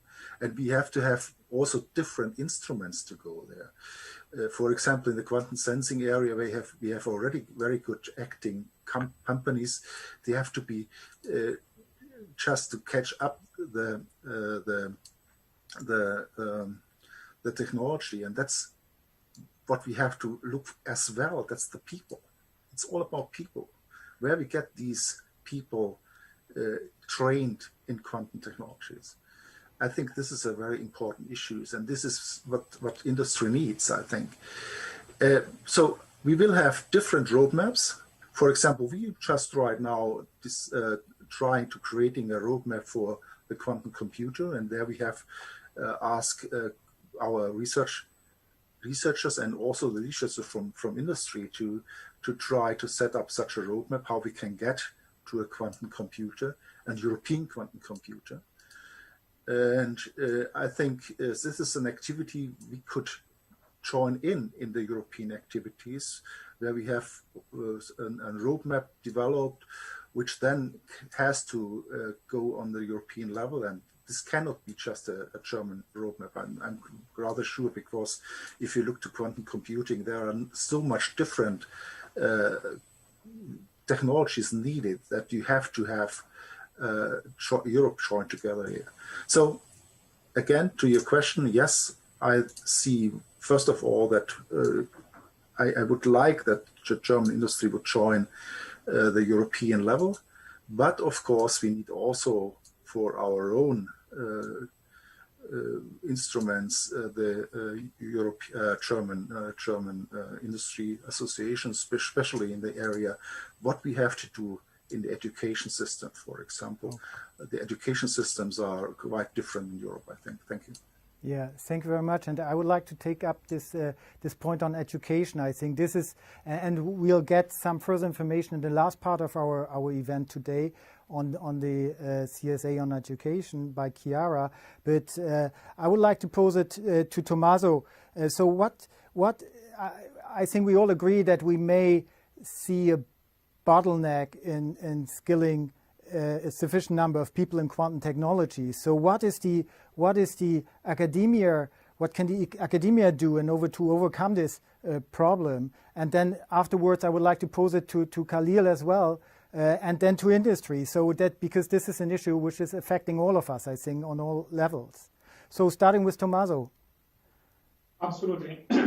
And one challenge here is exactly what Herbert said, which is that education happens at national level, in Germany even at a regional level, and so this is, you cannot have just a very simply uniform program, because you really have to bring together all the different actors, and you have to start and sharing best practices and start with some specific initiatives. And the specific initiatives that we see growing and on which we want to build, and this is also what happens with this coordination action on education, which Chiara Machiavello is going to explain afterwards, is we see in several places interdisciplinary curricula taking off in the field of quantum engineering, which is combining engineering and physics, as well as other branches, computer science and also mathematics, in order to really, train a new generation of people who would be able to understand not only, the basics, the foundations, but also how to make these foundations into actual devices. And so we see it flourish at different levels. There is a PhD program in quantum engineering, which started a couple of years ago in Italy. There are several master programs here in Germany. One is here close to me in Jülich-Aachen. Another one is involving Freiburg, Strasbourg, and as well in Basel, at the border region between France, Germany, and Switzerland. And there are several of these initiatives. What we are trying to do is to create more communication, more exchange, more learning of best practices, what works, what doesn't work, in order for many of these programs to flourish. But of course, involving the national level is essential, is paramount here. And this is also why, as I suppose Chiara Machiavello will explain, in the European Quantum Week, we are also having educational events taking place in virtually all the member states of the European Union.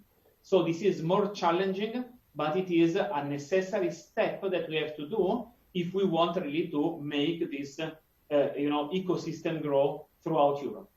Right. And Thierry or Jaya, is that already on the radar of a company that you have to get trained people in this field, or are you, let's say, working together with universities in order to make sure that you get the right people on board when it is needed? I'll just start. Yeah. Yes, for sure. Absolutely. So again, it was one of the things that we mentioned that was part of our overall KPIs for how we're monitoring the flagship, but this is definitely the case. When you take a look at some of the national programs, we had a question about which things do you do at a European level and which things do you do at a national level. Arguably, education is one of those things that needs to be repeated at every level. So from a regional perspective, from a national perspective, at an organizational perspective, and then preferably also intermesh. so that we have specialization as well as general education available on quantum technologies, and that we actually have a flourishing and replenishable supply of labor that's there to meet the engineering and operational challenges, as well as the fundamental science and research. So I think that, you know, again, in terms of long-term planning, we cannot foresee a long-term future vision for quantum technologies for Europe unless we start planting the seeds of educational ability and access, I think, to technologies at a very early age. Thierry? Yeah, I absolutely second that. I think it's quite important. And if I, for a moment, really view it from the perspective of an end user, I think for us, there's a growing need. We always think about the next generation at Airbus of aerospace engineer that we'll need, what capabilities we will want them to have. Well, as part of this thought process, we're now, of course, widening the thoughts to other technologies, other critical technologies, and I think quantum technologies are a part of that.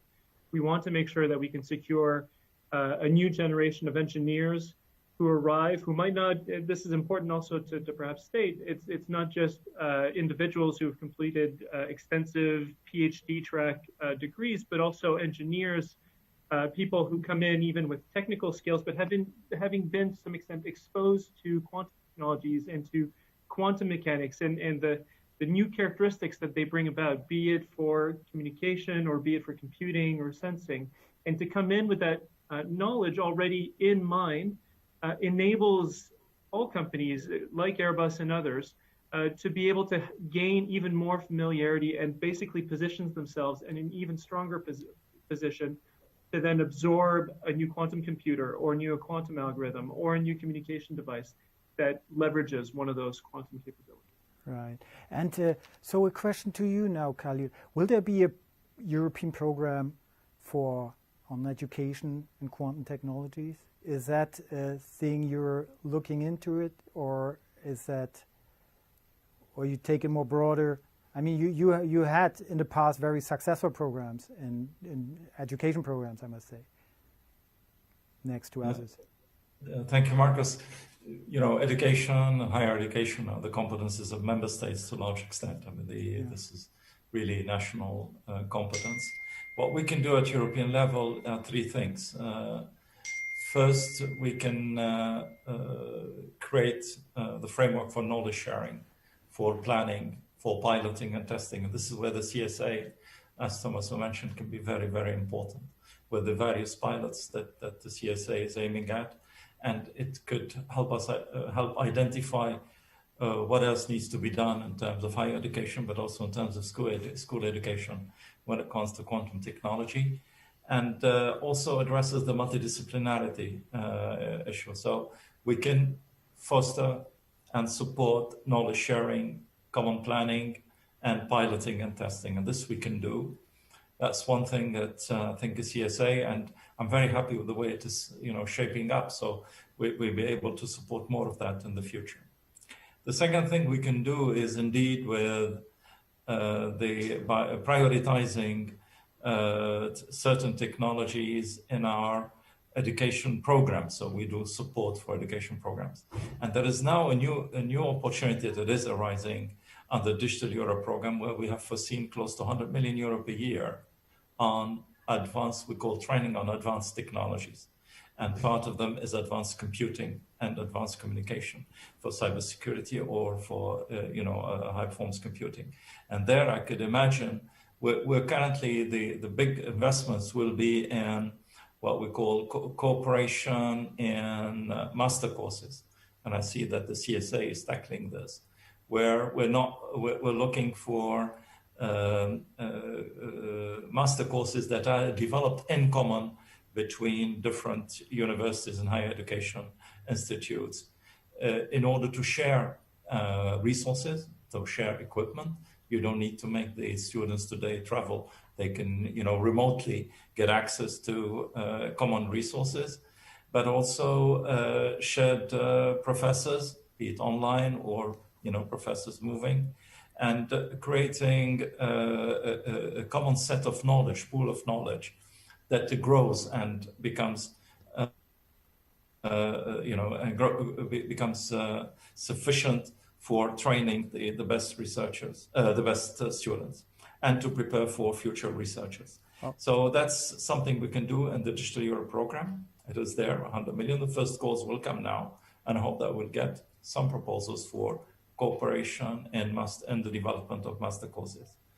We also, the third thing that we can do is indeed in, I think the attracting talents, attracting even students in higher education or to higher education is also linked to the ecosystem that we can create in a particular area.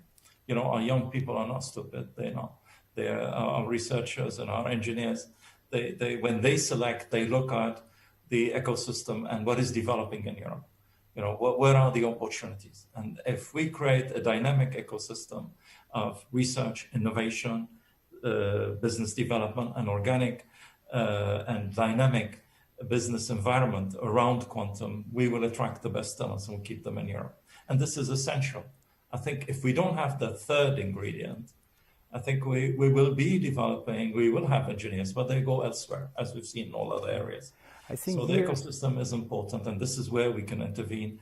And this is a large part of what we do in research and support research, innovation, but also to deployment, testing, experimentation, all these measures that I mentioned that I think are essential for that ecosystem. Here we do this is where we can intervene, and I hope that by working with all the stakeholders, we're able to get the right talents. I think quantum mechanics is a dry area, but people do not see where it would lead us to, a dry education area. But now, I think with the applications of quantum, there is a lot that you can bring to the students to show them how important that is. There's a question actually coming from the audience related to that. And this says, how can EU companies become more attractive than Alphabet, Alibaba and co. for acquiring young talents? So it's probably a question to our industry representatives. So can you compete with Alibaba, Alphabet, and how to do it? Well, I think, so I work in cybersecurity, and I can tell you that we've had a couple of things happen. We have a global cybersecurity skills shortage. There's just not enough people who have been trained in either from academia to work on the bigger problems, or the operational skills to actually work at companies and help solve fundamental operational issues. And because of that skill shortage, we've learned a lot, because when there are engineers that actually are coming out of university with the right skill set, we do see a brain drain. We do see them leaving for companies in other parts of the world rather than staying in Europe. So what we've learned very on is that there's two things that we need to continuously offer: the opportunity to educate employees who do want to make a stake in this field of development, which is absolutely not that dry. And the second thing we need to be, sorry, Khalil, I had to rub that in. So, and the second thing that we need to do is to look for how can we actually simulate the companies that are taking these engineers and these operational specialists or these researchers and giving them a place in Europe, rather than letting them go to a company simply for an initial. That means they need to be able to pay, very simply. They need to be able to have just a lucrative of a future, which is a combination of further development and of monetary remuneration. We need to be able to do that in Europe just as well as they would have elsewhere. And it's about us being able to provide that opportunity. Right. Is that shared by you, Thierry, as the second industry?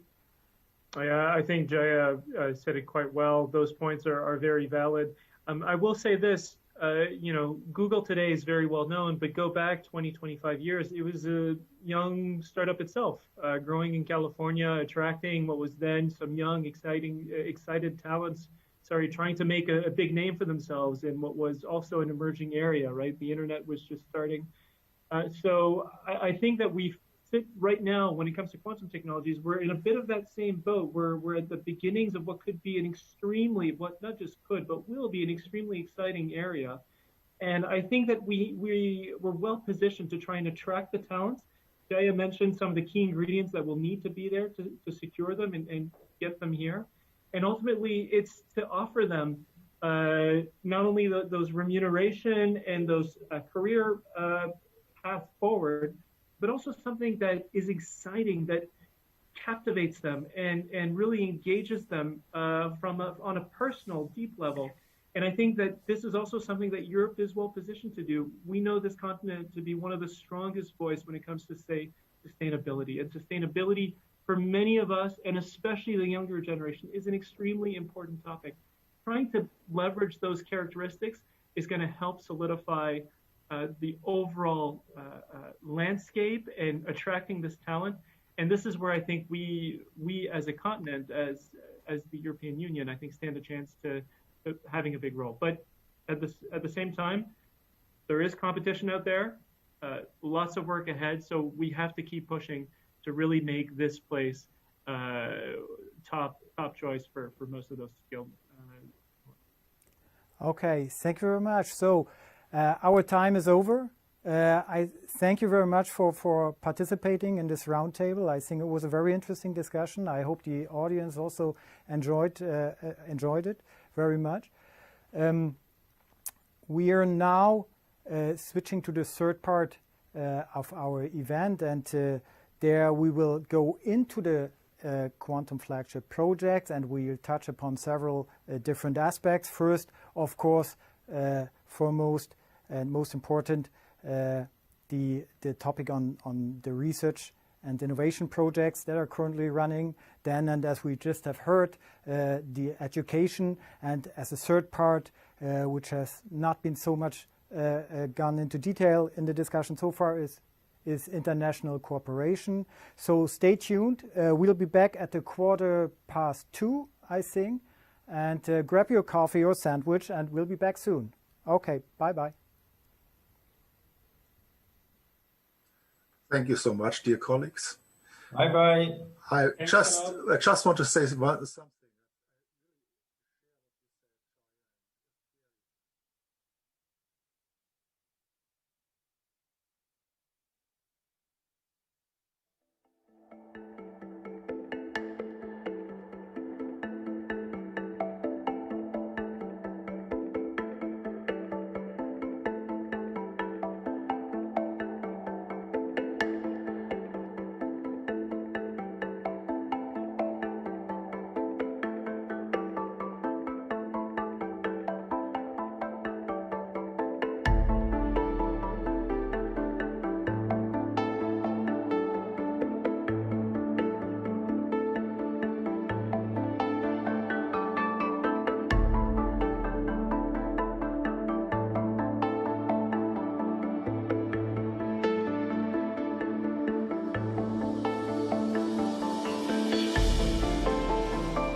Gucke ich in die 2 rein? 2. Welcome back. We're now coming to the last part of our event, and here we will focus on the individual activities of the Quantum Flagship. So on one hand, we will make a an overview, I would say, of the progress and achievements of the Quantum Flagship projects. I mentioned in the introduction already that we have a more deeper dive tomorrow and the day thereafter, and then we will touch upon the topic of education, which was already discussed quite broadly, and the third topic will be international cooperation. So now we start with Thierry Dubucher. And Thierry, please, the floor is yours. We expect the presentation. Good afternoon. I'm Thierry Dubucher. I'm the chair of the Science and Engineering Board, and I'm going to give you an overview of the progress of the Quantum Flagship projects. The Quantum Flagship has been launched in October 2018. Its vision and objectives are to enable Europe to stay ahead in the second quantum revolution and the transformative advances it will bring to science, the economy, and society. The goals underlying this vision are to consolidate and expand European scientific leadership and excellence in quantum research, including education and training, to kickstart a competitive European industry. Good afternoon, I'm Thierry Dubucher. I'm the chair of the Science and Engineering Board, and I'm going to give you an overview of the progress of the Quantum Flagship projects. The Quantum Flagship has been launched in October 2018. Its vision and objectives are to enable Europe to stay ahead in the second quantum revolution and the transformative advances it will bring to science, the economy, and society. The goals underlying this vision are to consolidate and expand European scientific leadership and excellence in quantum research, including education and training, to kickstart a competitive European industry in quantum technologies, and to make Europe a dynamic and attractive region for innovative research, business, and investments in quantum technologies. The structure of the Quantum Flagship has been defined in a strategic research agenda, which has been originally drafted in 2017 and updated in early 2020.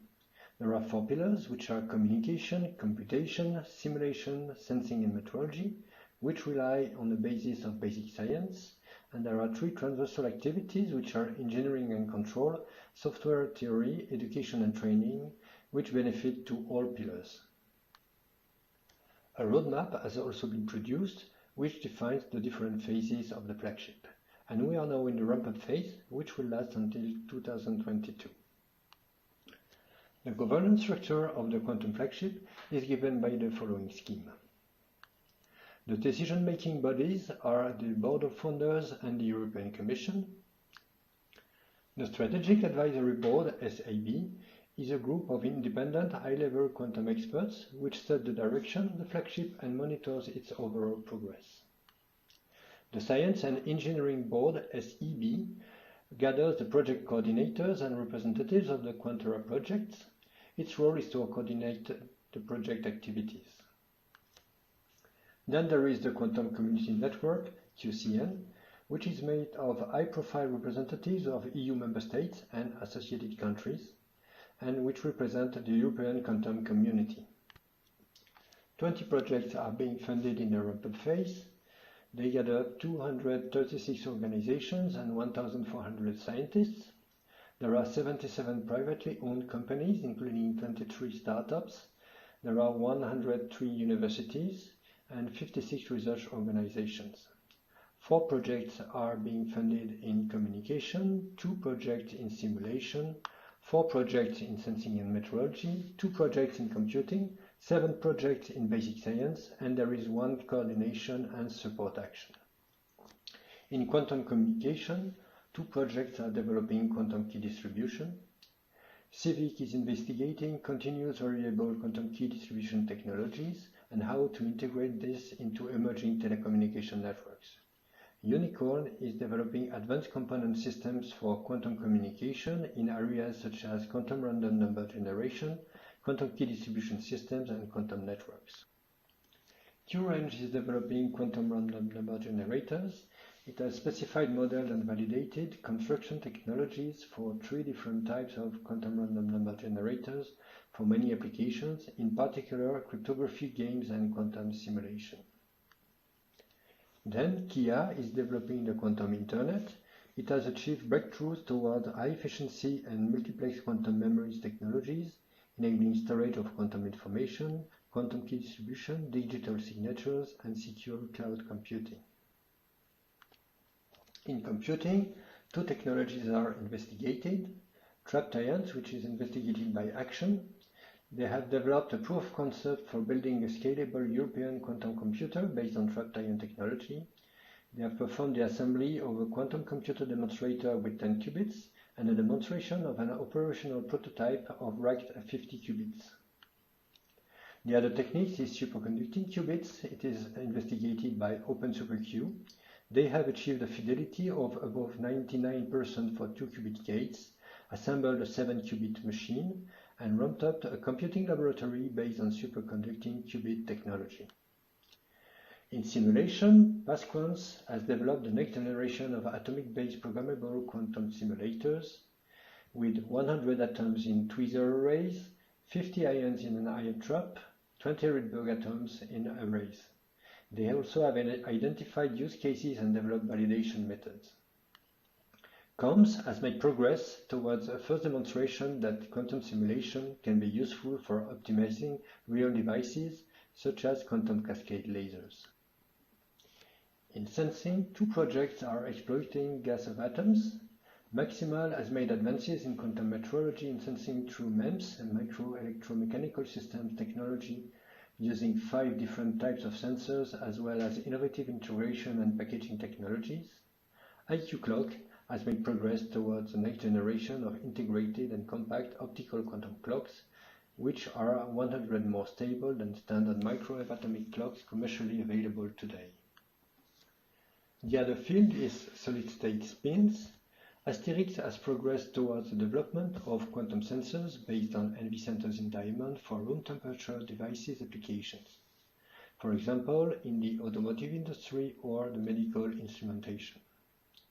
Metabolics has achieved homogeneous layers of ultra-shallow NV centers with excellent coherence time.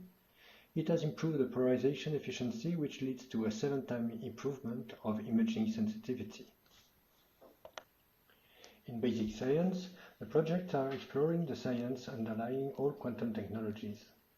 3 projects are investigating quantum photonics.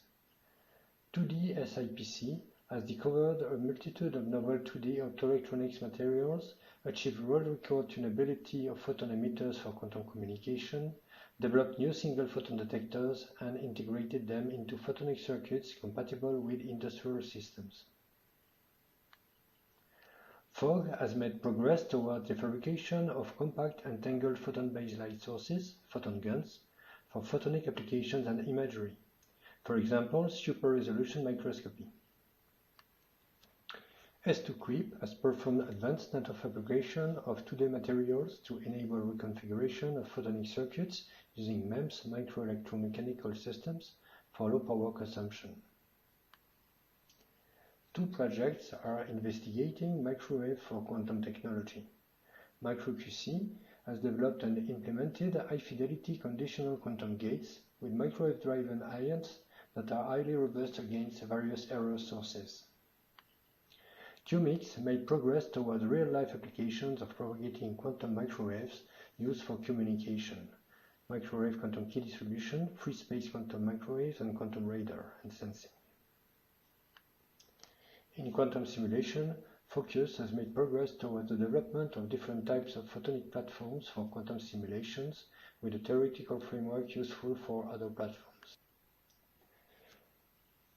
Square has developed quantum materials and carried out detection and control of single rare earth ions as qubits in cerium or erbium, and it has developed growth techniques for rare earth ion doped films for optimal photonic integration.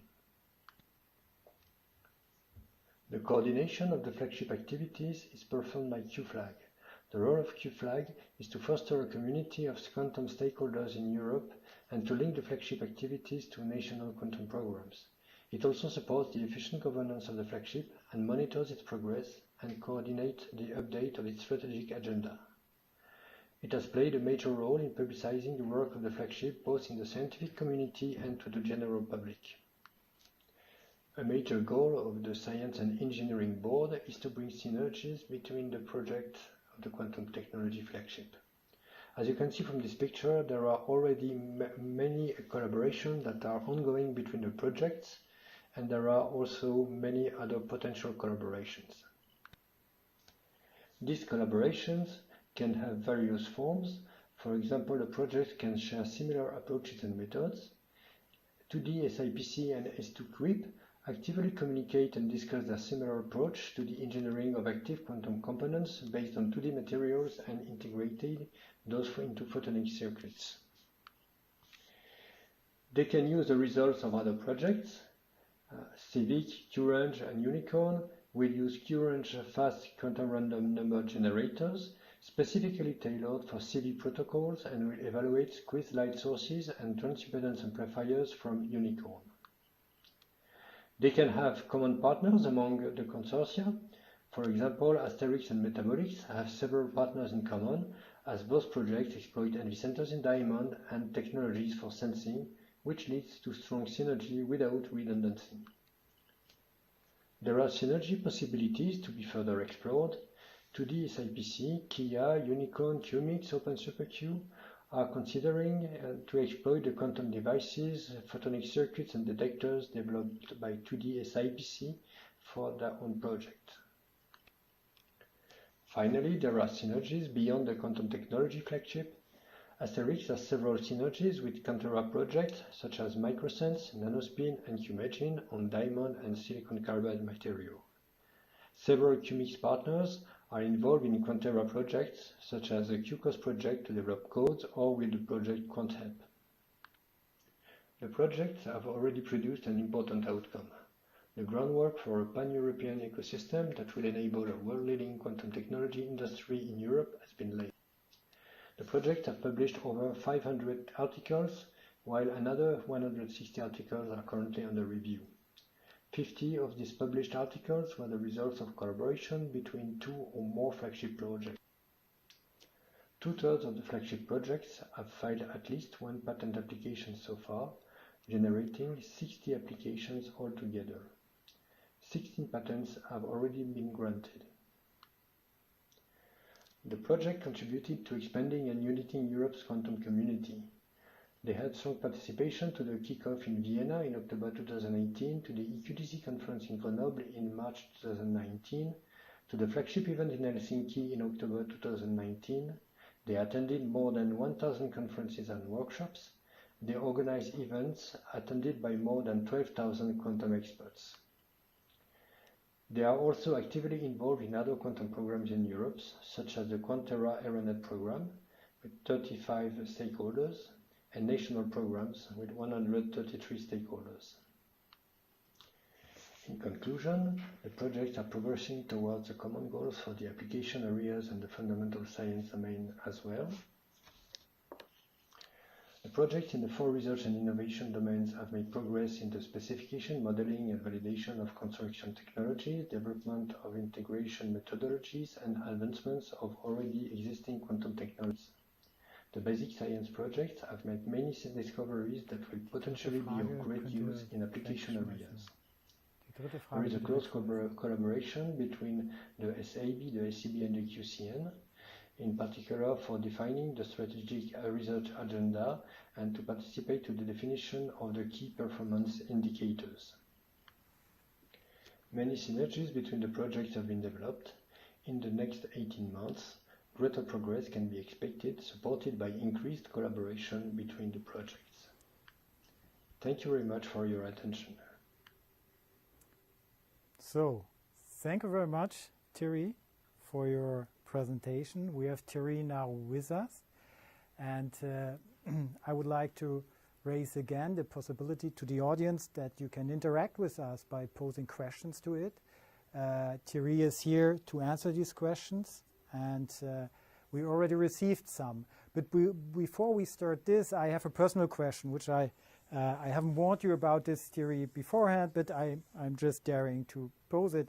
What do you think, as you're chairing the so-called Science and Engineering Board, where all project coordinators of the Quantum Flagship project are included, and you have a, let's say, fairly overview of the Quantum Flagship projects, what do you think is, well, a big achievement is within these projects from a scientific point of view or technology point of view? I know that your background is more on, oh, I think Thierry doesn't understand me.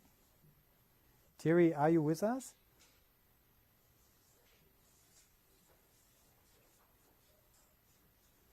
So the question would be, how important is the continuity for the project after the ramp-up phase? Thierry, do you hear me? I don't think that Thierry can hear us.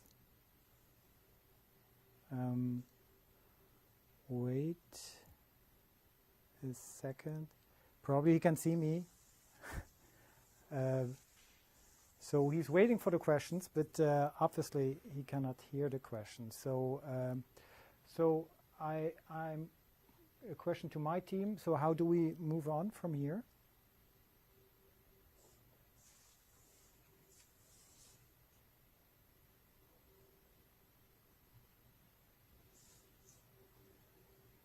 Martin?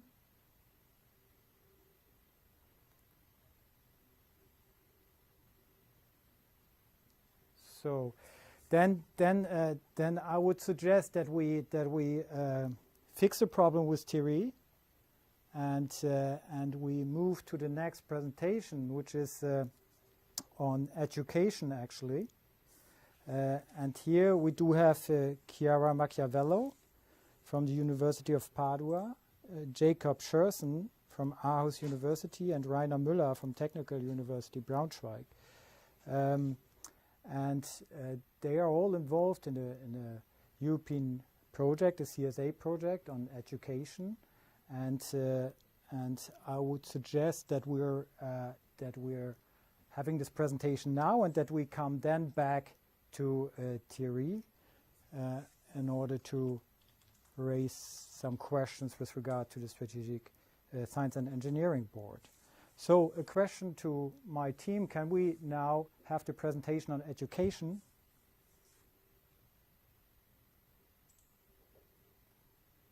Okay, hello everybody. I'm Chiara Machiavello from the University of Pavia. I coordinate the education activities in the flagship, and I'm happy to introduce this presentation about education in quantum technologies. Let me first stress the importance of education as stated in the strategic research agenda of the flagship, where you can read that the creation of a learning ecosystem embracing the concepts of quantum physics at all levels, ranging from school up to the working environment, is required. This is required to prepare a quantum-ready workforce to emerge, and also a well-informed society in quantum technologies. Three main audiences were identified. So the first is the university level, which comprises students at the associate degree of bachelor, master, and PhD levels, and pre-service teachers and academic staff. Then there is the industry workforce that includes current industrial workforce and industry decision makers. And the third audience is the high school level, with high school students and in-service teachers. For these audiences, there are main aims to be reached. So for the university level, there is the main aim is the development of a modern quantum curriculum for future quantum technology workforce. For the industry workforce is the development of concepts to raise awareness of the current workforce to quantum technology and their potential, while for the high school level, the aim is to raise general quantum awareness for all students and more generally for all citizens, with the help of new quantum curricular recommendations and teaching strategies. The education activities have to be tailored to the specific audience addressed, as explained before, and so far they're very fragmented across Europe. So there is a lot of work to be done in this context. So first of all, there is the need for a modern and dedicated interdisciplinary quantum education program throughout all Europe. The need to teach quantum topics for non-physicists, so for example, for students in computer science, mathematics, engineering, chemistry, based on a quantum information approach, which could be very interesting for this kind of audience.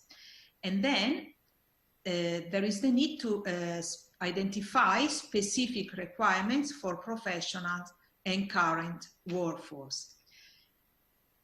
To reach this, it's very important to have synergy between academic researchers, education experts, and industrial partners. And within the activities of the flagship, actually a new community is emerging for this, comprising these three categories.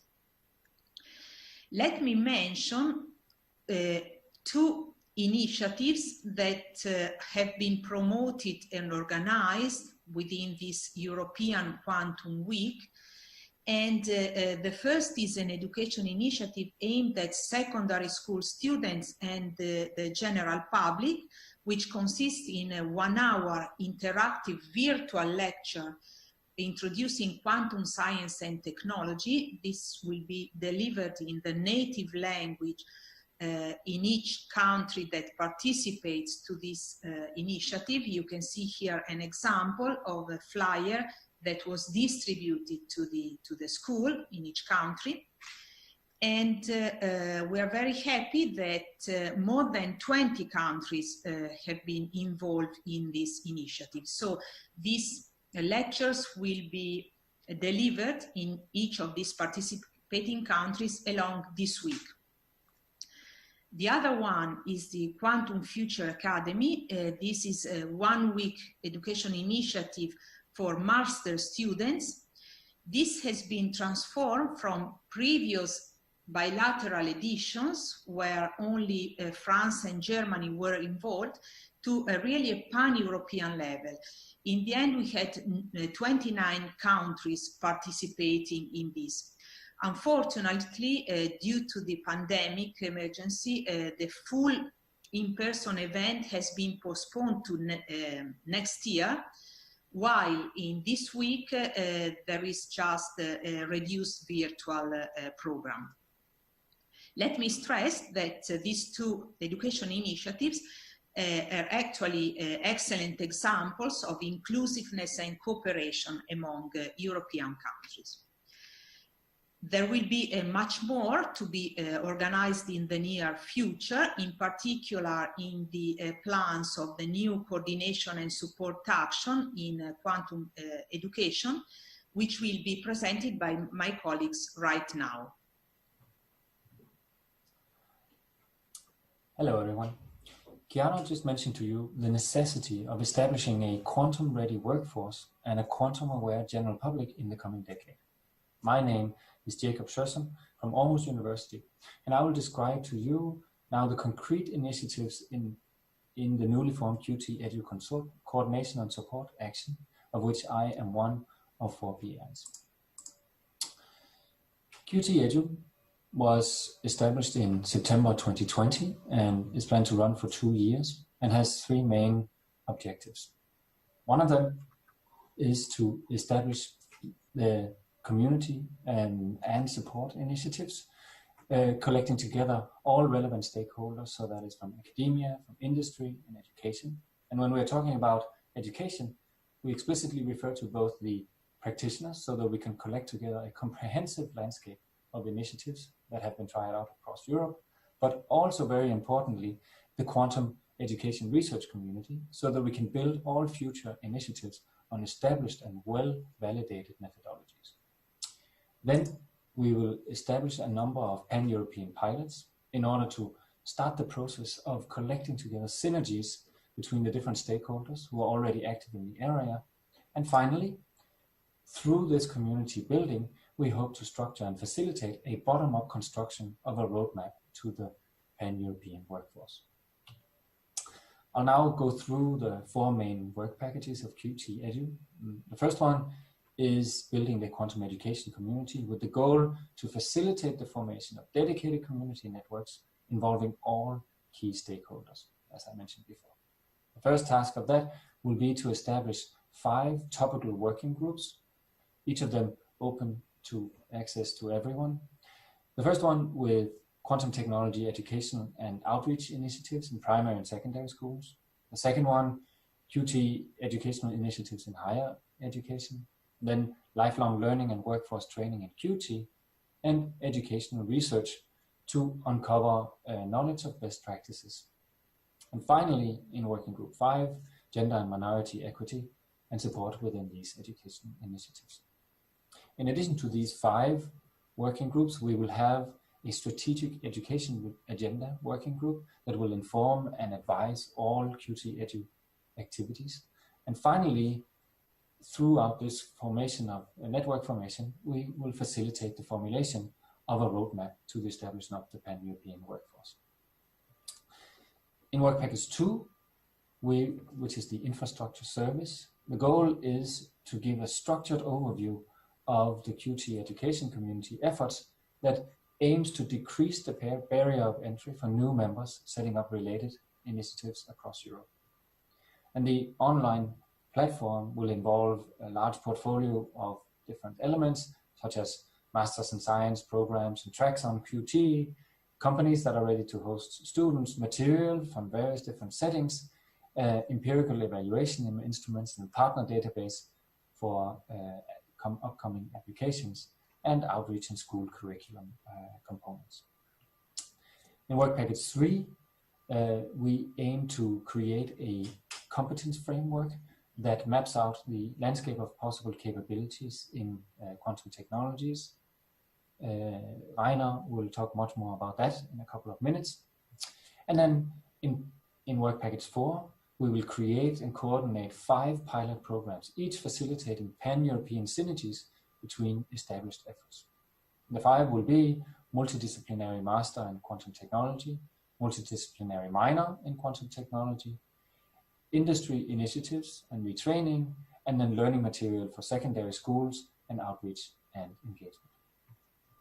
So with this, I will leave you with the overview of the planned initiatives and the contact persons for each one of them. And on behalf of the QT Edu Consortium, we really hope to see you again soon in one of the working groups or in one of the pilots. Thank you very much.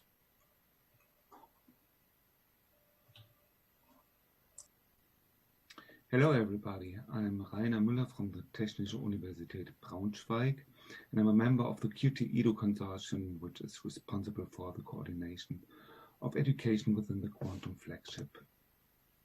I want to introduce you to our competence framework for quantum technology, which we will construct. Why do we need a competence framework? Well, second generation quantum technology is expected not only to have a major technology impact, but also a major economic impact. That means educated workforce is needed in the future, and we need to provide that workforce to industry. What does it mean to be educated or competent in quantum technologies? Well, that's what we want to address with our competence framework, to map out the landscape of possible competences in quantum technologies, so that people can select from that landscape in which areas they want to concentrate on or specialize or develop master courses or whatever. So with that competence framework, we can give recommendations for the cooperative development of master programs within Europe, between universities.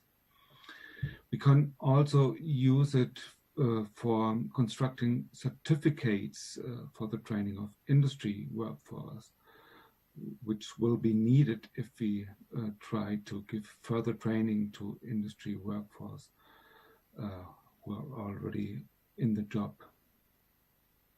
And it will facilitate the communication about the contents of quantum technologies for projects that want to collaborate within Europe.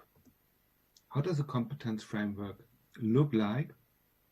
Our prototype is the European Commission's DIGCOMP-EDU framework for the digital competences of educators. You can see it here. It defines different areas of expertise with different subfields and also different proficiency levels.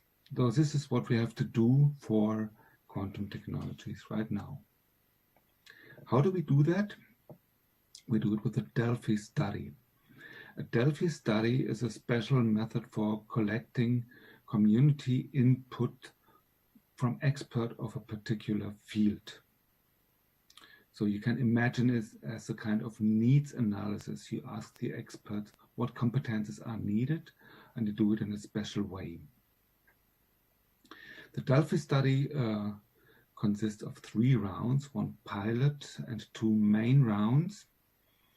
And the pilot is initially very open to a very small group of people, which the purpose of which is to structure the field. In the second round, the questions are given to a larger community, which then see omissions or bring different aspects into the game. The second main round is then mainly for rating the relative importance of the topics that were brought up in the 2 previous rounds. The pilot of our study was started in March 2020 and has given some first results, which I will show you soon. We are now in the first main round, which is still open, where you can participate with the QR code above.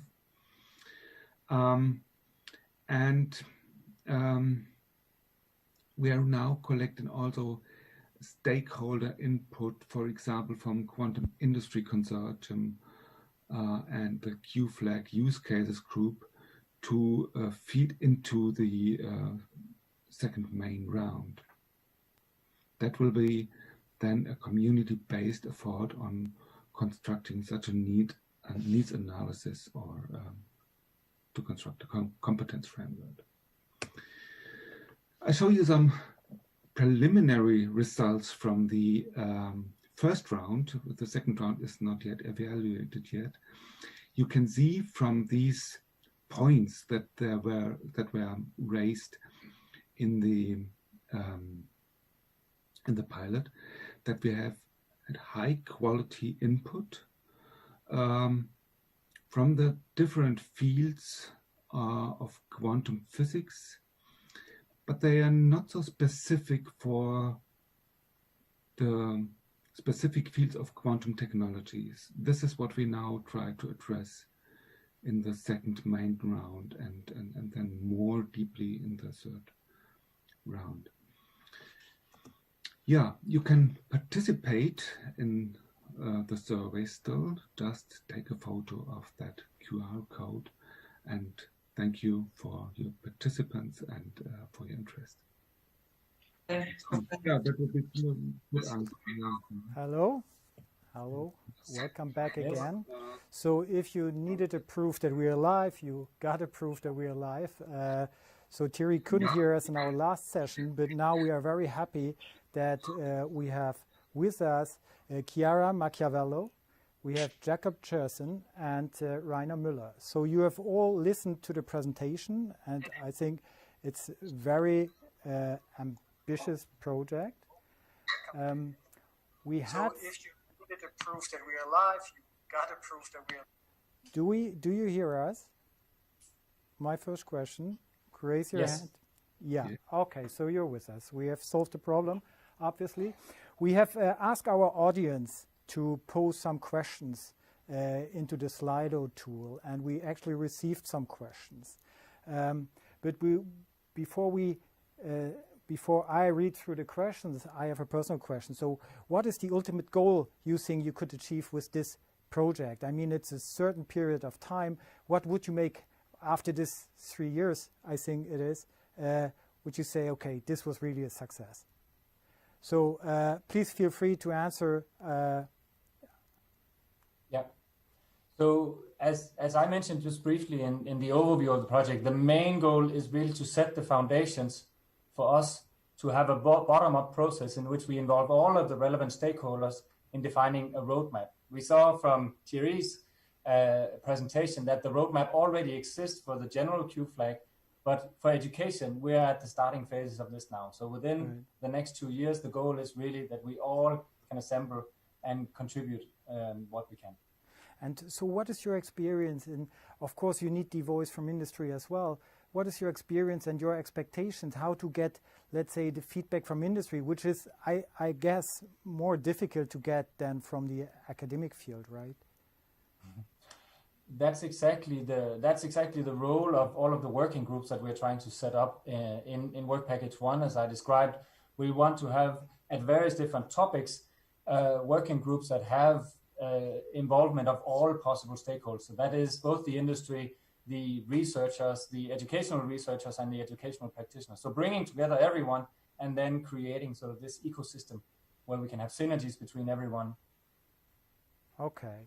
So if I have a look at the Slido tool, there is the question, for instance, posed, the Quantum Future Academy, which you have just presented. This is a cool idea. What is the next big thing that is planned on European level? I guess that the Quantum Future Academy is not a one-year thing, right? But this will be maintained in the next years. Are there any additional things that will be brought up or come up in the future? Chiara, do you want to take this? Yes, so the plan is, as you said, the Quantum Future Academy this year is the first experience where it was really brought to a pan-European level. And we were very happy to see all the very enthusiastic participation, but many member states. So this is something that will for sure continue in the future, because we think that it's on very good track. And now we are actually collecting ideas. So within these working groups that Jakob mentioned, we will really try to find out what would be other similar initiatives that are worth pursuing at this pan-European level. Okay. How did you manage to get more than 20 countries involved in this activity? I mean, how is that done practically? This was done actually with the help of the QCN, the Quantum Community Network, by trying to reach the national representatives, and also by individual contacts and so on. So at the beginning, it was not easy to try to engage all these people, also because it's extra work. But in the end, we were very happy that when they realized that the benefit would be so high for their country, and in terms of networking, of opportunity for students, there was a lot of enthusiasm that came out. And we could also see it in the organization of the high school session for this European Quantum Week, that we had a very similar way of proceeding. Okay, at this high school sessions, they are, I mean, if you're interested in that, I guess you can look at the Berlin Science Week website, and there you see all the Anti-European Quantum Week website, right? There's a question to you, Rainer. How important is the high school level for the quantum field? Is that something you could respond to? Yes, I think this is something very important for different reasons. First of all, inform people about what quantum is at all. If you look at the internet, there's a lot of esoteric things and magic going on, and the general public has to be informed what these quantum technologies are all about, in order not to be misled when the technology arrives, so have fear of it or so. Then the second aspect is about education. I think quantum technologies are a major driver, or maybe a major driver of interest for young students begin to study physics or engineering, because it's kind of sexy now. It's kind of rocket science. If you are really interested in modern science, quantum technology is one road to go. And we should take this advantage by addressing it already in schools. In Germany, we have already good experience with it.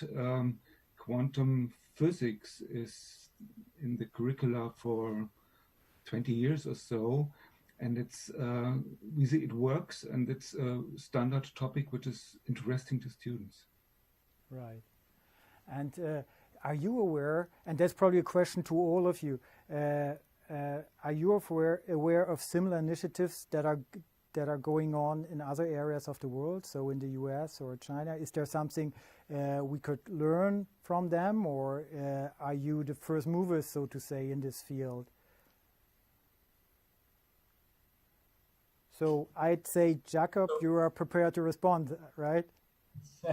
Well, so first of all, I would say that we have an international CSA that will also be communicating a lot with on this, but we're also in direct contact with established centers in the US, both from the sort of the research point of view, but also from the educational point of view. So there are trends, but I think the coming months are going to really see consolidation, both on the European level and also with the extra European partners. Right. And we actually have a possibility to talk to a Canadian guest. And I think we are early. Sorry, Rainer, yeah? Yeah, I think we are early movers.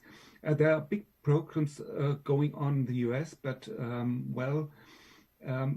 as you know, much of it is driven by industry. For example, IBM offering educational things for free, offering access to their Qiskit things for free. And that is kind of different in character from what we are doing in Europe. So in the best case, for Europe, it's complementary. Yeah. And so what we're aiming for is really to strike a balance between enthusiasm. We really need to engage the general public, the high school, and all levels of education for the enthusiasm for quantum physics and quantum technologies. But at the same time, we also want to set up a structured approach so that we're not just doing something, but we're really drawing upon all of the years and decades of experience in educational research, so that we set this sort of roadmap in motion. Then we are building on best practices and not just the loudest voices. Right. And when you structured it, I mean, you are all three coming from three educational systems in a way, right? So from three countries. Is that already a challenge for you to, let's say, map these things or bring these things together, which are not easy to match? Or are you used to that because you have done that in other fields as well? Is that the challenge? It is the challenge, and that's exactly the purpose of the competence framework that Rainer talked about and can talk more about, to establish some common guidelines so that we have a common language. Yes, that will be important for future proposals, applications, developments, just to ask the community, what do you need in quantum technologies to be competent? Not ask a single person and another single person, but ask the community. That's the background for the competence framework. And then you have a kind of orientation of what you're talking about. Right. Okay. Thank you very much. I think we probably can take one last question, and then our time is over, I would say. Let's see. Do you have, or are you thinking about collaboration or exchanges of ideas with comparable initiatives outside the EU? That's a little bit connected to what we have discussed already. So will you make links to other initiatives outside the EU? Is that planned, or is that in the first stage not the focus of the activities? I don't know, Chiara, would you respond to that?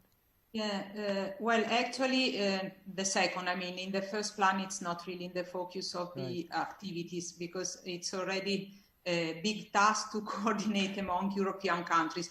But for sure, we will start reaching out and understand what is going on also in other countries. This will be done also in collaboration with the International Cooperation CSA. So we'll try to move some first steps in this direction as well.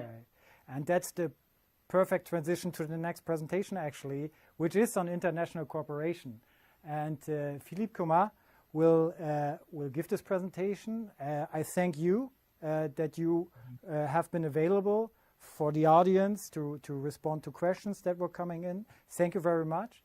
And now we start the presentation with Philippe Comas. And afterwards, we'll have again a question and answer session where we again ask you to pose questions. And next to Philippe, also Kevin Fitzgibbons from Canada will join us, so that we can also discuss the international perspective as well. So enjoy the presentation. Philippe, the floor is yours.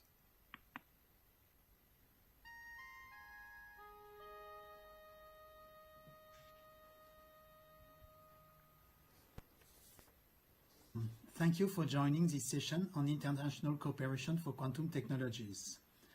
I am Philippe Comas from CA, and I am the coordinator of the European Action in support of international collaboration for quantum technologies. I will take about 10 minutes to introduce you, our objectives, and our past and future actions. Let me first begin by discussing why we believe that international cooperation is so important for the development of quantum technologies. Over the past few years, we have all seen an incredible acceleration of quantum technologies, and scientific and technological breakthroughs are occurring at an accelerated pace. In this race, the international competition is very strong, and at any time, today's leaderships can be contested. No current strong position, neither of Europe nor of other players, can be taken for granted. At the same time, we all know how difficult the quantum problem is and how long the race will be. We are not in the final sprint, but we are running a marathon.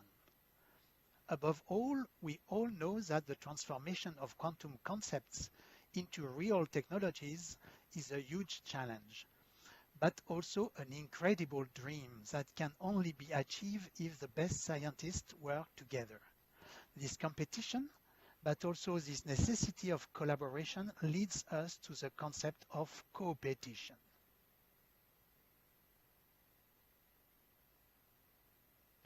In fact, Europe is already largely open to international cooperation. This can be considered as very positive.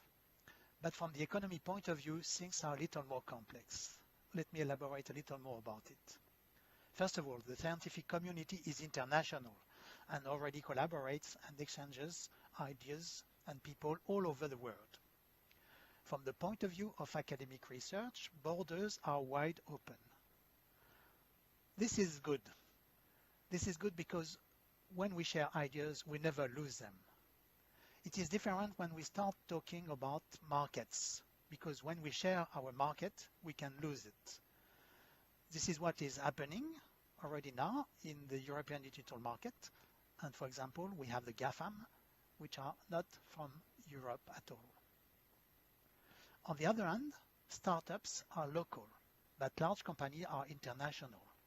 In addition, companies and intellectual property can be acquired by other companies from other countries within our open economies. When we look at the market for disruptive technologies, it is clear that it is a global market. The US situation is even more complex. Indeed, American public and private funds are directly financing some researchers in Europe and American companies have European branches. At the same time, Europe has no GAFAM, as we discussed before, very few unicorns, and only one HPC company. The situation can therefore be very asymmetrical. This is calling for a clear strategy taking into account the importance of collaborations, but also the problem of competition and concurrency. In order to assist the scientific community and the European Commission in all these issues about international cooperation, the EU has initiated various support actions such as QFlag and INCO QFlag. The first role is to help develop a strategy. An important point is to identify the complementarity of competences and win-win situations, taking into account the political framework defined by the Commission and in particular the targeted countries. The second role is to increase networking within international actors who excel in the field of quantum technologies. These actions are not only focused on the academic world, but should also take into account the economic dimension. For example, we should analyze how to improve the competitiveness of EU industry through, for example, international R&Ds, product complementarities, joint ventures, and alliances. Cooperation can also be a means to access future markets, but then we should reflect on how to protect European interests through, for example, the protection of intellectual property or standardization. All these reflections and actions are planned within the framework of the INCO QFlag project I will now present to you.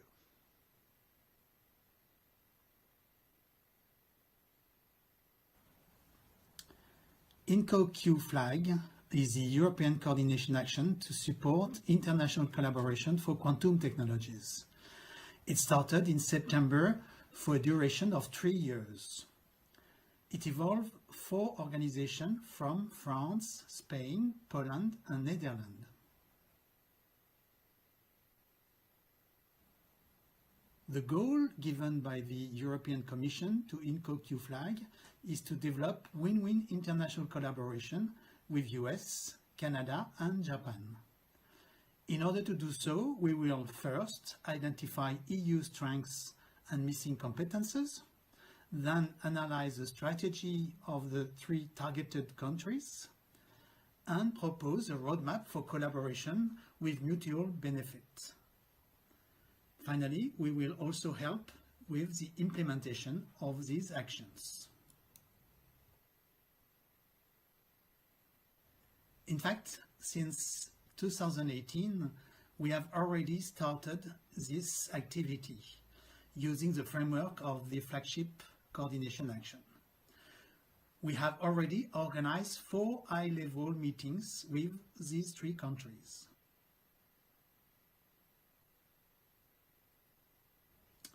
We have organized 2 meetings with Japan, one in Paris in 2018, and the second one in Kyoto in December 2019. In September 2019, we have organized directly with the Science Office of the White House a US-EU bilateral meeting. More recently, in June 2020, we have set up a virtual workshop with Canada. Let me use this last example to illustrate our actions. This meeting was held virtually for 2 days. 80 participants were connected from Canada and from Europe. The Canadian and European strategies for quantum technologies were presented and areas of mutual interest were identified. Following the different pillars of the flagship, here are the ideas coming out of the meeting. Let me stress few points. For quantum computing and simulation, solid-state qubits and theoretical foundation have been put forward. For quantum communication, among the key subjects were satellite communication and security proof. For quantum detection and metrology, it was proposed to focus on fabrication and characterization, and also to work on theoretical researches on the use of entanglement to improve performances. Other issues have also been discussed, such as mobility, training, IP, or social implications. It should also be noticed that one roundtable was about future possible impact of quantum technologies on the preparation, the mitigation, and the recovery from future pandemic crises. The results of the workshop were presented to the June 18th Canadian-EU Joint Science and Technology Coordination Committee, and quantum was recognized at this committee as a top priority for future collaborations. The conclusions of the workshop should be then implemented as soon as possible in a common call, and this common call is now under active preparation. As soon as a decision is taken to launch this common call, we are planning to organize an open meeting to maximize the Canadian and European response to this call. So, stay tuned for future action with Japan, USA and Canada, either face-to-face auf zwei, ne? or virtually. Thank you for your attention.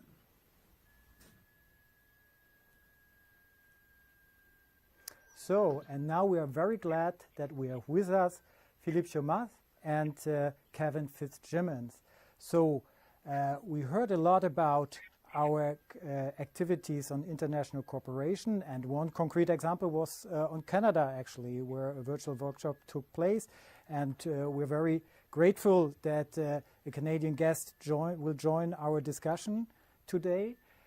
We are already receiving some questions from the Slido tool, but before we go into that, I think I have a question to Kevin probably. So there was this interesting word on cooperation versus competition, and it's called co-opetition.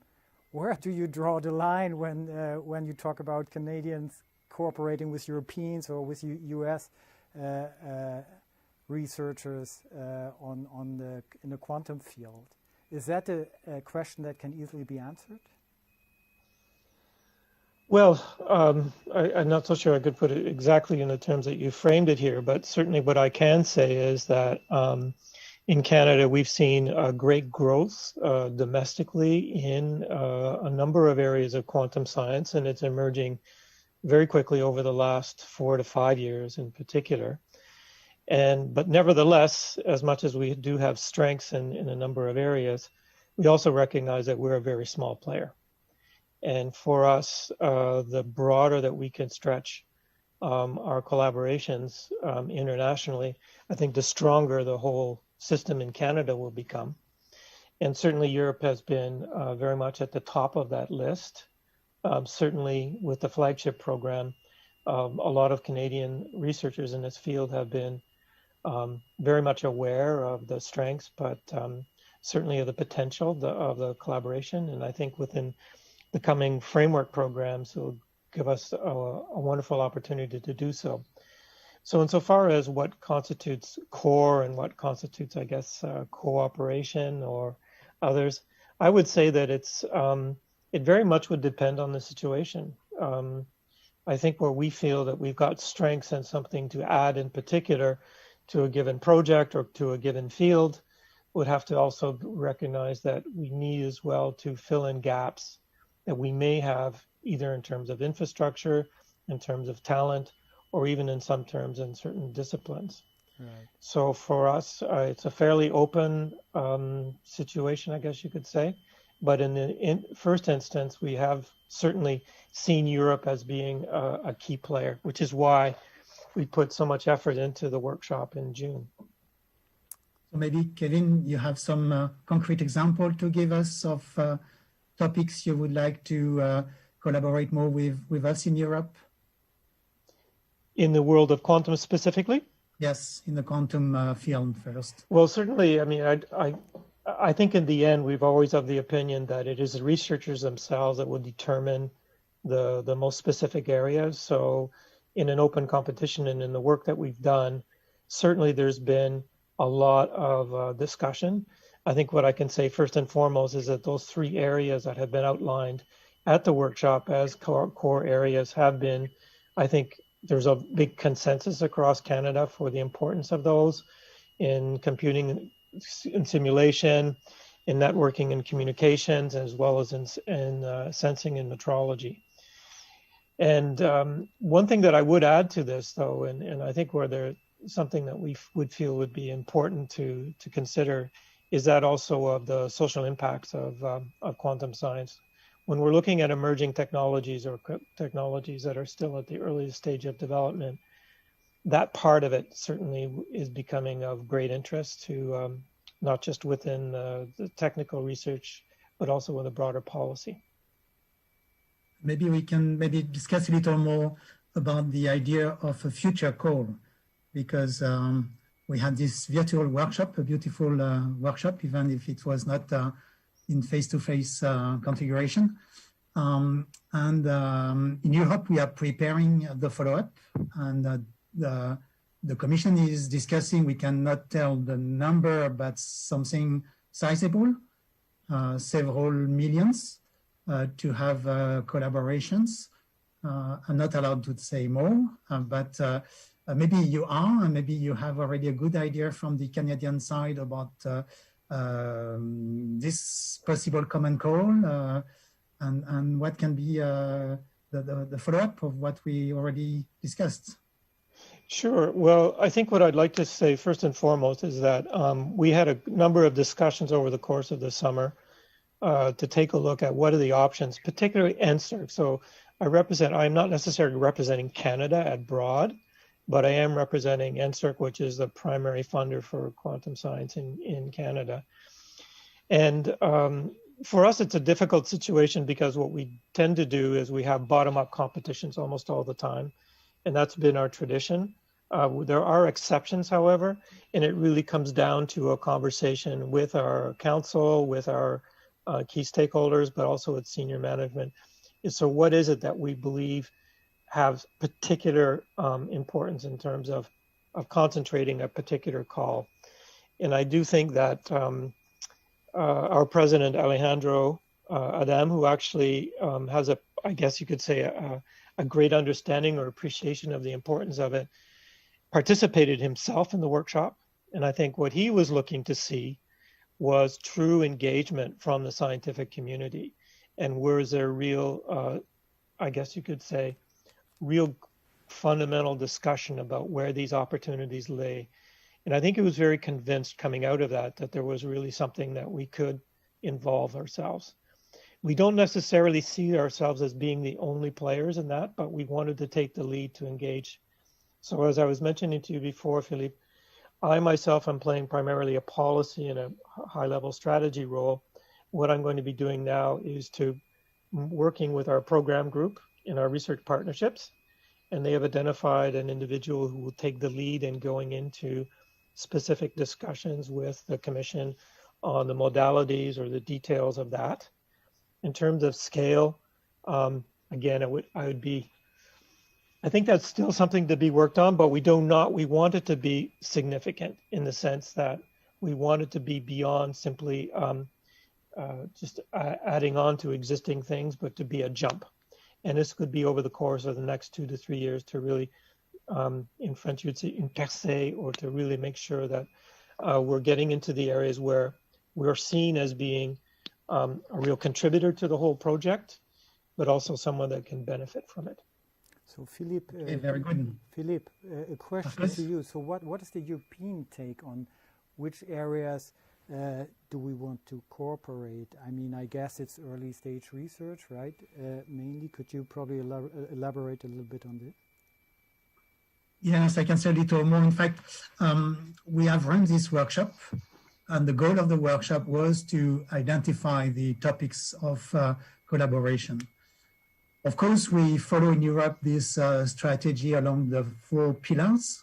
But as Kevin said, we want also to look at the social impact. As I said in the presentation, we have also discussed the possible role on the future crisis. Of course, not this one, because quantum is not ready, but quantum can bring, and we have to think now. And this can be very concrete examples. And for example, we have discussed the potential of quantum technology as far as drug discovery is concerned, but also any type of artificial intelligence and deep learning type of data searching.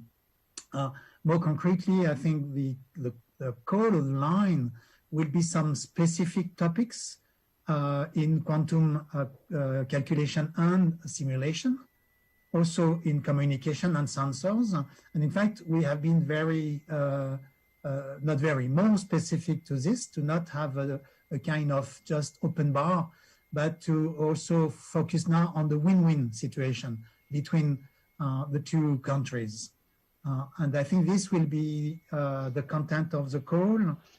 And as I explained, we will also run a specific meeting in order to explain in details this call and to help to have the strongest possible collaboration between Canada and Europe. And I think this will be very soon. I mean, as soon as the call is out and we have the political green light that it's official, it's very well advanced, but it's not yet official. When we are sure that it's official, we can launch the call for this meeting. It will be virtual probably also, because it will be in the next few months. But in the next few months, we will have a real workshop to work on possible answers. Okay, so this already leaves our audience with the outlook in that there will be potentially or highly likely a joint call on the quantum technologies between Canada and the EU, right? Yes. So, which is a very it will be out positive... in few weeks. It should be out in few weeks or months, but we can think that at the beginning of next year, we will be able to run a workshop. Yeah. In fact, we are planning to run something around March or April, but it's not yet fully decided because we follow the agenda of the call itself. Okay, thank you very much. And to the audience, please stay tuned. We will inform you about this call for sure. And I would like to thank my guests for joining us. We are now coming to the end of this event. So it was the first day, as I said, and it will go on in the next days with different types of event. Tomorrow and the day thereafter, Thierry Deboucher will chair a session on the individual quantum flagship projects. By then, I guess we have solved the technical problems. Then on Thursday, there will be a use case workshop, which is led by CEA, actually. And on Friday, on the, I think at 1 o'clock, there will be the final event of the European Quantum Week, where the German Minister Kalicek, will be present. So with that, I would like to thank you and hope that you stay well, stay healthy, and see you tomorrow. Bye-bye.